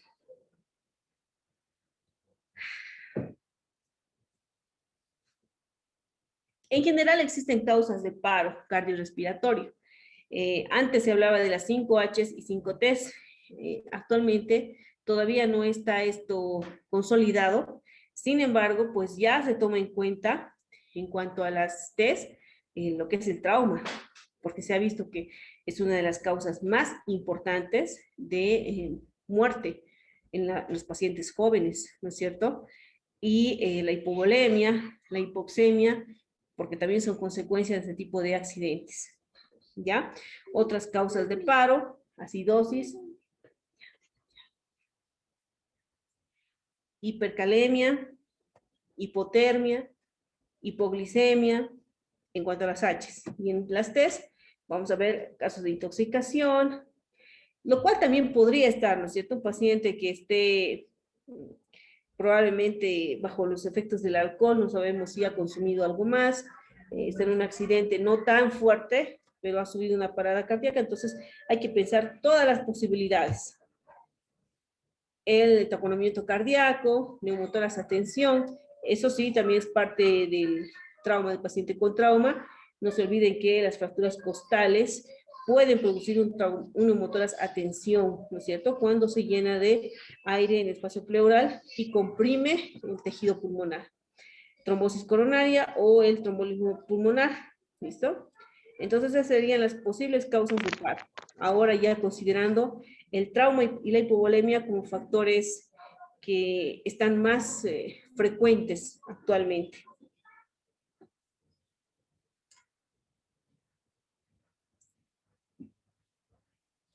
Ya. ¿Cómo se organiza un equipo de respuesta ante un código azul? O un paciente, porque un paciente politrauma que llega a un hospital, pues está en código azul, ¿no? Si está en paro cardiorrespiratorio.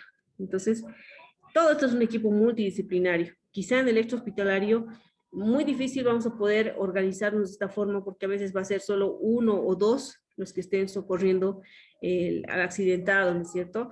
Pero también para que sepan que a nivel intrahospitalario es un equipo el que se encarga de todo esto, ¿listo? Tiene que haber alguien que esté a cargo de la vía aérea y al mismo tiempo revisando el pulso, tiene que haber alguien que tome los signos vitales, alguien que esté exclusivamente, un personal exclusivo para las compresiones, ¿no? Y los que van a rotar para poder comprimir, porque son 32, es decir, prácticamente 2 minutos de reanimación por persona, ¿no?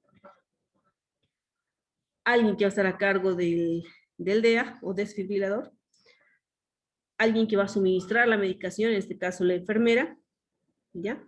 Alguien que va a registrar los tiempos y las administraciones de las medicaciones, y la cabeza, el que va a pensar, el director, cuáles son las causas de paro, va a dirigir todo el código azul. Esa sería la forma en cómo se organiza un equipo para responder frente a un código azul.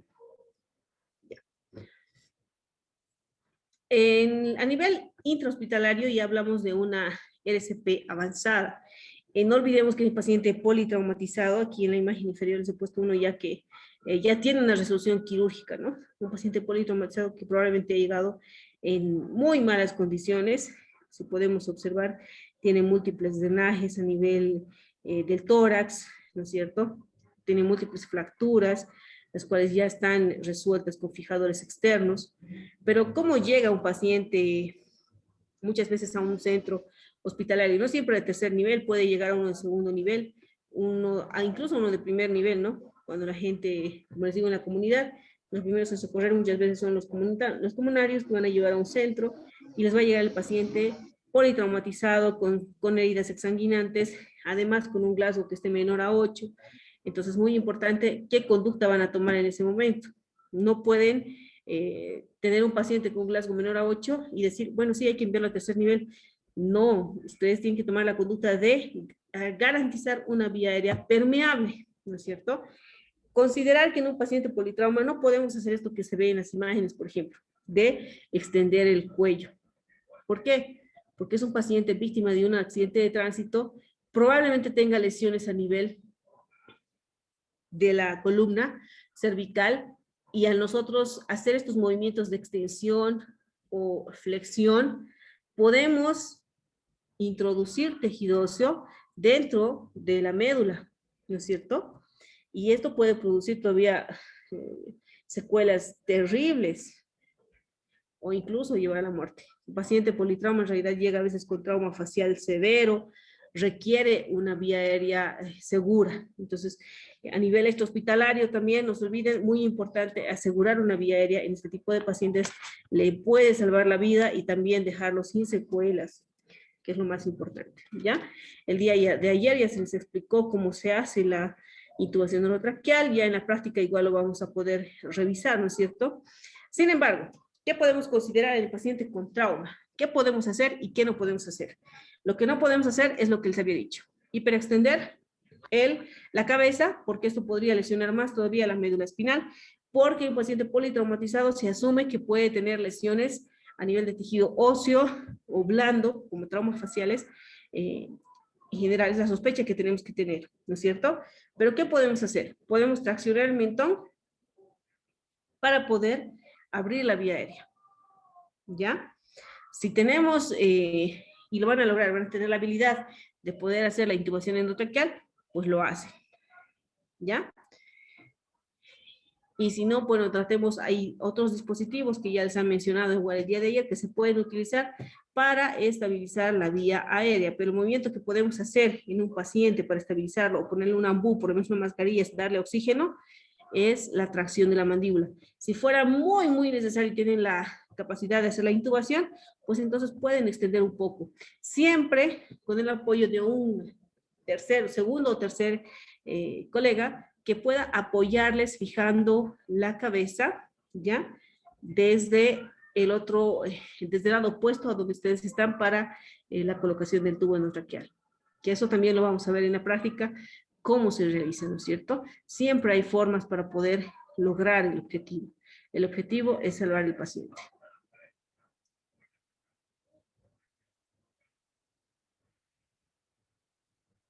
Bueno, como ya les he dicho, un paciente politraumatizado siempre va a tener lesiones exsanguinantes. Ya, algunas de estas pueden ser severas. El uso de torniquetes es una forma muy efectiva de cohibir estas hemorragias. Si no podemos tenerlo, vamos a ver en la práctica de qué maneras podemos improvisar para poder cohibir estos graves. Si son lesiones menores, pues se pueden usar las compresas y la compresión, ¿no es cierto? Hasta lograr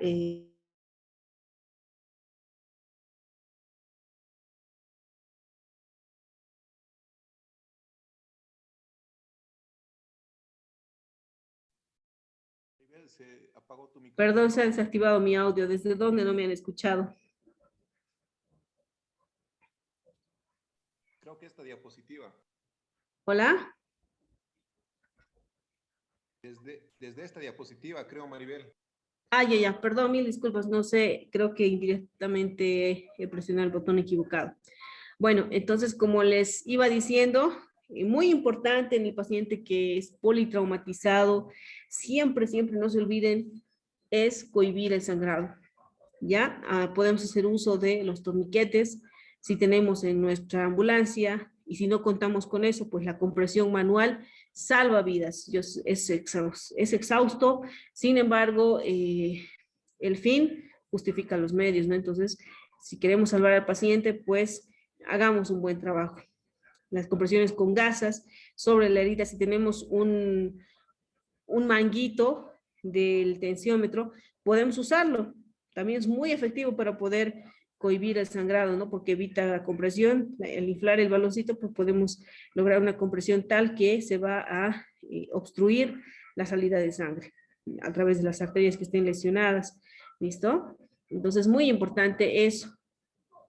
Ya ayer les hemos hablado, parte de la estabilización es la administración de soluciones cristaloides que permitan expandir un poco el volumen circulatorio efectivo garantizando una presión arterial media mayor a 65, idealmente, pero nunca nos olvidemos que estos pacientes lo que necesitan en realidad es sangre, ¿no? Si tenemos lesiones que vemos son muy importantes, con un sangrado profuso, extenso, no olvidemos que necesita sangre, entonces el traslado inmediato en estos casos es crucial, ¿ya?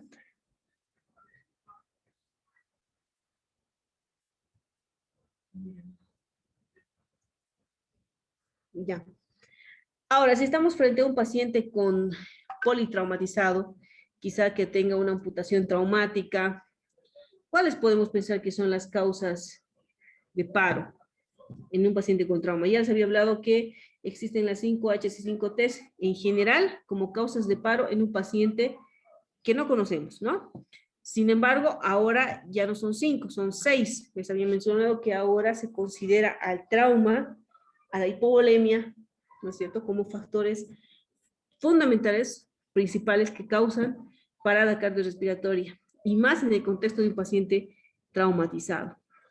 Ya, entonces hemos visto el día de ayer, se expuso el neumotórax de tensión, ¿no es cierto?, pacientes que tienen fracturas costales múltiples, que han permitido inestabilidad del tórax, con lo que se ha introducido aire dentro del espacio pleural y esto está comprimiendo el pulmón, está desviando la tráquea y está poniendo en riesgo la vida, porque esto puede llevar a un paro inminente en los pacientes que tienen este tipo de lesiones, ¿ya? O el taponamiento cardíaco. En el caso del trauma, el taponamiento cardíaco se va a deber a la acumulación de sangre en el espacio pericárdico, el cual va a comprimir de tal forma el corazón que no le va a poder permitir que éste tenga su contractilidad y obviamente el gasto cardíaco va a caer, ¿no es cierto? Y el paciente también va a ser un paro inminente. Pacientes amputados de forma traumática van a tener pérdida sanguínea profunda y esto va a llevar también a un estado de hipovolemia que va a condicionar un paro inminente. Entonces, nunca se olviden de eso. Y en el paciente traumatizado, estas causas de paro son muy importantes. La hipoxia también, sea que tenga neumotórax de tensión, sea que el paciente esté hipovolémico, sea que tenga un tamponade, todos estos pacientes politraumas van a tener hipoxia. Todos van a tener hipoxia. Entonces, siempre una de las conductas iniciales es el soporte de oxígeno a estos pacientes en altas concentraciones, como ya les había mencionado. Si tuviéramos la posibilidad de contar con un DEA en la ambulancia o el lugar donde estemos trabajando, no duden en hacerlo, porque si bien es un paciente politraumatizado, no sabemos si tiene alguna comorbilidad o no la tiene, no sabemos cuál ha sido el mecanismo, muchas veces son pacientes que llegan con un estado neurológico deteriorado, muy deteriorado, Glasgow 3, 4, no saben lo que les ha pasado exactamente, entonces colocar estos dispositivos les va a ayudar de forma inmediata, precoz, a identificar si es que hay un ritmo de paro y con eso poder tomar la conducta, porque estos dispositivos automáticamente identifican el ritmo y hacen la descarga que se requiere para el ritmo de paro, ¿ya? En cuanto a los ritmos de paro, ya les había mencionado que ¿cuántos ritmos de paro tenemos? 4. La fibrilación ventricular, la taquicardia ventricular, la sistolia, la actividad eléctrica sin pulso. Y en el paciente politrauma, el que vamos a encontrar con mayor frecuencia es la actividad eléctrica sin pulso. Si tuviera un ritmo de paro desfibrilable, estos son la fibrilación ventricular y la taquicardia ventricular, podemos usar el cardiodesfibrilador o el dispositivo DEA que les había mencionado, ¿ya? El uso de estos de forma precoz, como ya lo había dicho, antes de los 4 minutos, es crucial para poder salvar la vida del paciente, sacarlo del paro y con esto resolver la gravedad, la emergencia de ese momento, ¿ya? Pero si no se logra, si no contamos con estos dispositivos, ninguno de estos, solamente las compresiones, hasta donde podamos llegar el traslado a un tercer nivel o segundo nivel, tenemos que continuar, ¿ya? Acompañado de eso, Si tenemos los dispositivos para hacer la intubación endotraqueal, durante el paro podemos hacerlo. Muy importante, el uso de la adrenalina, ya les había dicho, cada 3 o 5 minutos. Nunca más ni en más altas dosis, porque esto también produce lesiones a nivel de otros órganos, riñón, intestino. ¿Ya? Y si con todo esto no conseguimos que el paciente, pues sigamos las compresiones, ¿no es cierto? Porque nunca se olviden que ese paciente puede ser un familiar nuestro. La pregunta es, ¿hasta dónde reanimaríamos a un familiar nuestro? ¿Verdad? Que hasta las últimas, ¿no? Entonces, hagamos siempre lo posible por salvar la vida del paciente. Ahora sí, la actividad eléctrica sin pulso es cuando nosotros vamos a ver en un monitor o un electrocardiograma que hay los complejos, la onda P, QRS, T, pero no tenemos pulso. A eso se refiere actividad eléctrica sin pulso. Cuando vemos que se registra un ritmo en el electrocardiograma o el monitor, pero el paciente no tiene pulso. Y esto es lo que generalmente va a ocurrir en los pacientes politraumatizados, porque ya habíamos visto que las causas de paro en estos pacientes son neumotórax hipertensivo, taponamiento cardíaco, son situaciones donde no ha habido una disfunción primaria, todo ha sido, o sea, parte del trauma, ¿me entienden, no? Entonces, ¿qué tenemos que hacer? Al paciente se lo maneja, si es un paciente que está en paro, es politrauma, necesita una vía aérea segura, habíamos dicho, lo más importante. Entonces, la intubación endotraqueal, empezar la primera dosis de adrenalina, iniciar las compresiones lo antes posible, ya teniendo al paciente con lesiones abiertas que estén estables, ¿no es cierto? Es decir, que estemos comprimiendo lesiones exsanguinantes, que estemos usando los dispositivos necesarios o si el caso amerita, ¿no? Una vez que logremos esto, hayamos hecho la administración o la infusión de cristaloides o la transfusión sanguínea, en paralelo, pues ya vamos a estar haciendo lo que es el soporte avanzado, ¿no? La intubación y el RCP con el uso de adrenalina. Identificar la causa, no se olviden, en trauma ya hemos hablado, neumotórax hipertensivo, no que no se salga de su cabeza, neumotórax hipertensivo. Sí, y más en algunos pacientes podemos haber una asimetría en el tórax y eso ya nos tiene que hacer sospechar. Ya el día de ayer se les ha explicado cómo se trata un neumotórax hipertensivo, cómo hacemos si estamos frente a un taponamiento cardíaco. Es verdad que muchas veces no vamos a tener el equipo para hacer la pericardiocentesis, pero en nuestro ámbito hemos logrado adaptar, siempre hay una forma de hacerlo, ¿no? Entonces, se puede hacer, nada es imposible. Y en la práctica vamos a ir viendo esto y si tienen todas las dudas, pues pregunten porque van a ser respondidas sus preguntas. ¿Ya? Muy importante, no se olviden buscar la causa de paro en trauma, ya les he explicado cuáles son las posibles causas. Si ustedes no tratan la causa de paro, es decir, reconocieron un neumotórax hipertensivo, reconocieron un tamponade, reconocieron que hay una pérdida sanguínea por heridas grandes o profundas y no hacen nada al respecto, por más que hagan RCP 20, 30, 50 minutos, ese paciente nunca va a salir del paro. Si resuelven la causa del paro, con seguridad que el paciente sí va a salir del paro, ¿ya? Entonces siempre pensemos en eso.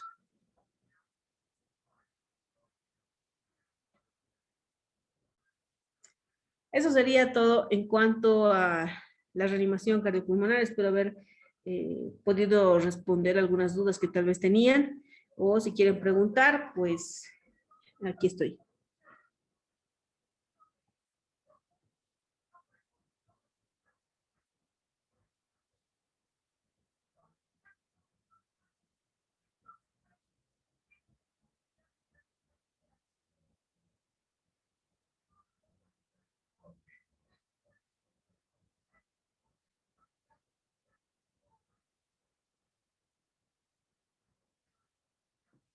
¿Alguna pregunta? ¿Algo que quieran repasar, que no haya quedado claro? Tal vez podemos repasar, ya hemos dicho, si Sabemos que es, en cuanto a las causas del paro, ¿no? Que es muy importante que sepan eso para poder tomar la conducta. Si tiene lesiones exsanguinantes y tenemos una hipovolemia profunda, ¿qué necesitamos? ¿Líquidos inicialmente? Sí, pero no en exceso, porque las soluciones cristaloides también pueden producir otros efectos no deseados, ¿no es cierto? No se trata de sobrecargar al paciente, se trata de darle lo que necesita. Entonces, inicialmente sí va a necesitar líquidos, puede ser 1000, 2000 a chorro, y después tenemos que buscar la forma de reponer la sangre, porque eso es lo que necesitamos, ¿no es cierto? La hipoxia, ya les he hablado, el oxígeno es muy importante, el soporte con oxígeno, muchas veces en altas concentraciones. Si tenemos un paciente que pueda tener taponamiento cardíaco, pericardiocentesis, si tenemos la posibilidad de hacerlo, sería ideal. Si es neumotórax hipertensivo, y ayer lo habían explicado, podemos usar inicialmente agujas en el segundo espacio intercostal, de forma que podemos descomprimir mientras buscamos el tubo para hacer la pleurostomía, ¿no es cierto? El día de ayer igual se les ha explicado cómo se hace, en qué espacio, en el quinto espacio intercostal, se puede introducir el tubo de pleurostomía. Pero como medida de urgencia, en un paciente que esté con un neumotórax inestable, hipertensivo, usamos unas agujas y con eso en el segundo espacio intercostal podemos liberar por lo menos el momento, ¿no? La emergencia de que entre en paro en ese momento. ¿Listo? ¿Hay alguna pregunta? Maribel, tenemos una pregunta en el chat, te la voy leyendo. ¿Podría hablarnos sobre el golpe precordial? Pregunta Jordi. Ya, el corazón puede sufrir contusiones cardíacas. No nos olvidemos que en un paciente politraumatizado, primero analicemos cuál ha sido la cinemática del trauma. Identificando la cinemática del trauma, podemos tener las lesiones que tenga el corazón.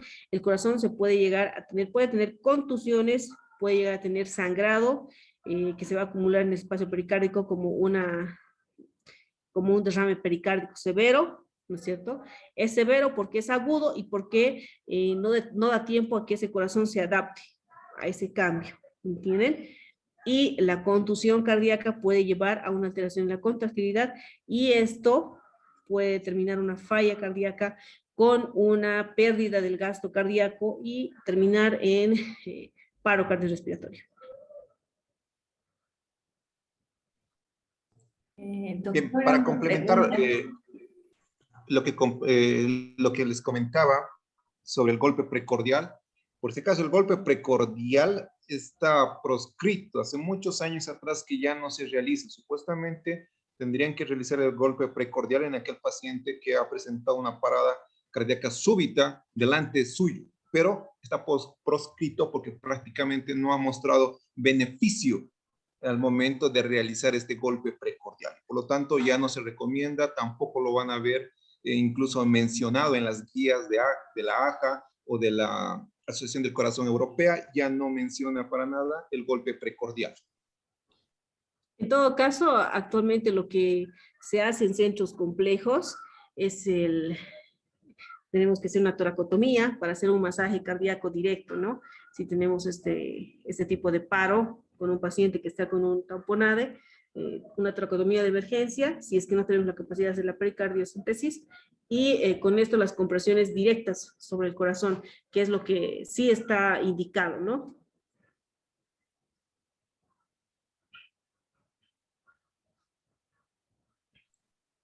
Bien, Maribel, gracias, gracias por la presentación. Bueno, gracias. Bien. Cualquier pregunta que tengan, el sábado respondemos.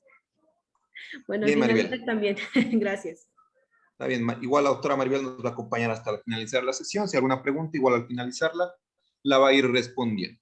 Ahora, vamos a dar paso al siguiente tema, un tema muy importante actualmente y es el uso de la ecografía en la emergencia, especialmente su utilidad en estos pacientes con trauma. El tema va a estar a cargo del doctor Wilmer Chiri.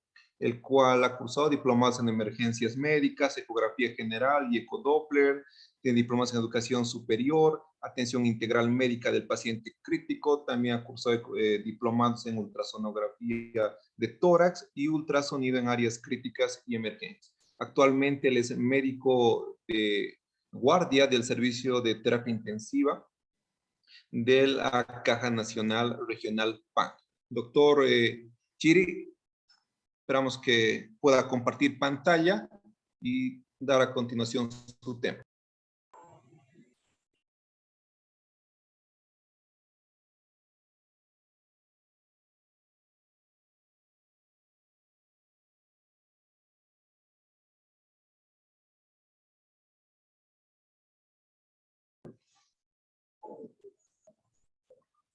Buenas noches, doctor. ¿Me logra escuchar?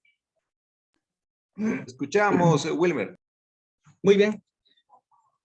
Muy buenas noches, participantes de este curso muy importante. Primeramente, agradecer por su presencia y por las ganas de querer capacitarse, así como la medicina, no hay que estar capacitado todo el tiempo, hay que estar estudiando. Doctor Juan Carlos, también agradecerte, ya mucho tiempo, no nos hemos visto casi 2, 3 meses.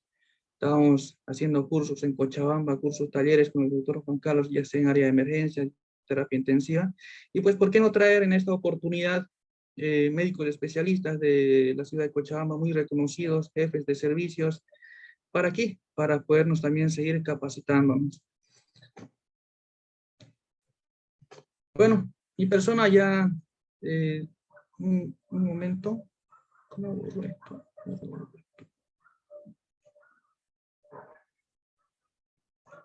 Mi persona ha realizado varios cursos, talleres, entre ellas un curso presencial en la ciudad de Cochabamba, donde han asistido de otros departamentos, tanto como médico ecografista y médico de emergencia.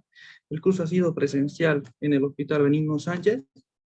Mi persona ha realizado dos monografías de recopilación bibliográfica, demostrando la utilidad del ultrasonido en áreas de emergencia, urgencia y terapia intensiva. Este es el servicio de UTI, donde trabajamos en terapia intensiva justamente con el doctor Juan Carlos. Y mi lugar de trabajo en Cochabamba, les puedo mostrar aquí un hospital de primer nivel dependiente del Hospital Benigno Sánchez, pero ya esto parecía más de segundo nivel porque manejábamos hasta 25 pacientes COVID en este tiempo, ¿no? Primera ola y segunda y tercera ola. Nosotros manejamos estos pacientes COVID y justamente lo hacíamos por ultrasonido. Teníamos también nuestro equipo de radiología, los radiólogos, ¿no? Pero más nosotros lo manejábamos a nuestros pacientes con ultrasonido. Y les voy a mostrar más adelante cuál es la importancia y la sensibilidad que tiene a diferencia de una radiografía o una tomografía. Otro grupo de profesionales, siempre actualizándose de forma presencial. Este es un ecógrafo el que manejamos nosotros, un estacionario, también lo podemos movilizar, 2D y 3D, tridimensional.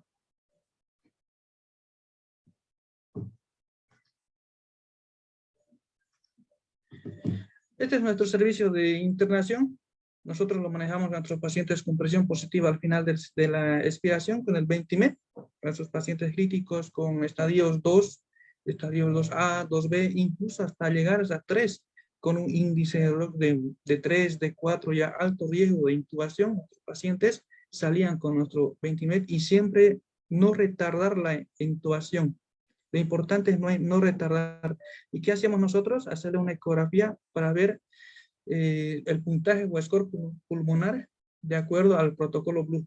Sí, por decirles, este pacientito masculino de más o menos 55 años de edad tiene un score de 25 puntos y después de 2 días este paciente sigue con esos 25 o al menos ha bajado a 20, entonces quiere decir que estamos haciendo bien, estamos reclutando alveolos, estamos haciendo buen tratamiento. Por eso es que manejamos el ecógrafo o el ultrasonido en área de internación. Aquí mi persona con un paciente. Esta es una señora, Carolina, de 31 años de edad, Vemos aquí al fondo un monitor con una saturación de más o menos 86, frecuencia cardíaca 85, y está conectado al ventimetro. Le hacemos la ecografía de control y aquí vemos un neumotórax laminar. Un neumotórax laminar, algo que no podemos verlo por una radiografía simple, ¿no? No lo podemos ver. Entonces, ¿qué tenemos que hacer aquí? Por ultrasonido ya no debemos reclutar. Bajamos el PIB, que estaba a 10, lo bajamos a 8, o incluso de protección alveolar, menos de 8 o 6 le podemos poner para no lesionar los alveolos que están sanos, ¿no? ¿Cuál es la utilidad? ¿Cuál es la utilidad de la ecografía en la UCI o en la UCIM o incluso en el servicio de emergencia? Primero, localización corporal. En la cabeza, ¿qué vamos a hacer? Diámetro de la vaina óptica. Podemos medir el diámetro de la vaina óptica. Este se mide de la siguiente manera y en la práctica lo vamos a ver también si gestionamos el ecógrafo. Lo vamos a ver en la práctica que tiene que ser menos de 0.5 milímetros, ¿no? Si está midiendo más de 0.5 o algunos 0.56 otras bibliografías, entonces ahí nos dice que hay una hipertensión endocraneal o una PIB alta, para ver hidrocefalias, hematomas o también hacer una ecografía Doppler transcraneal.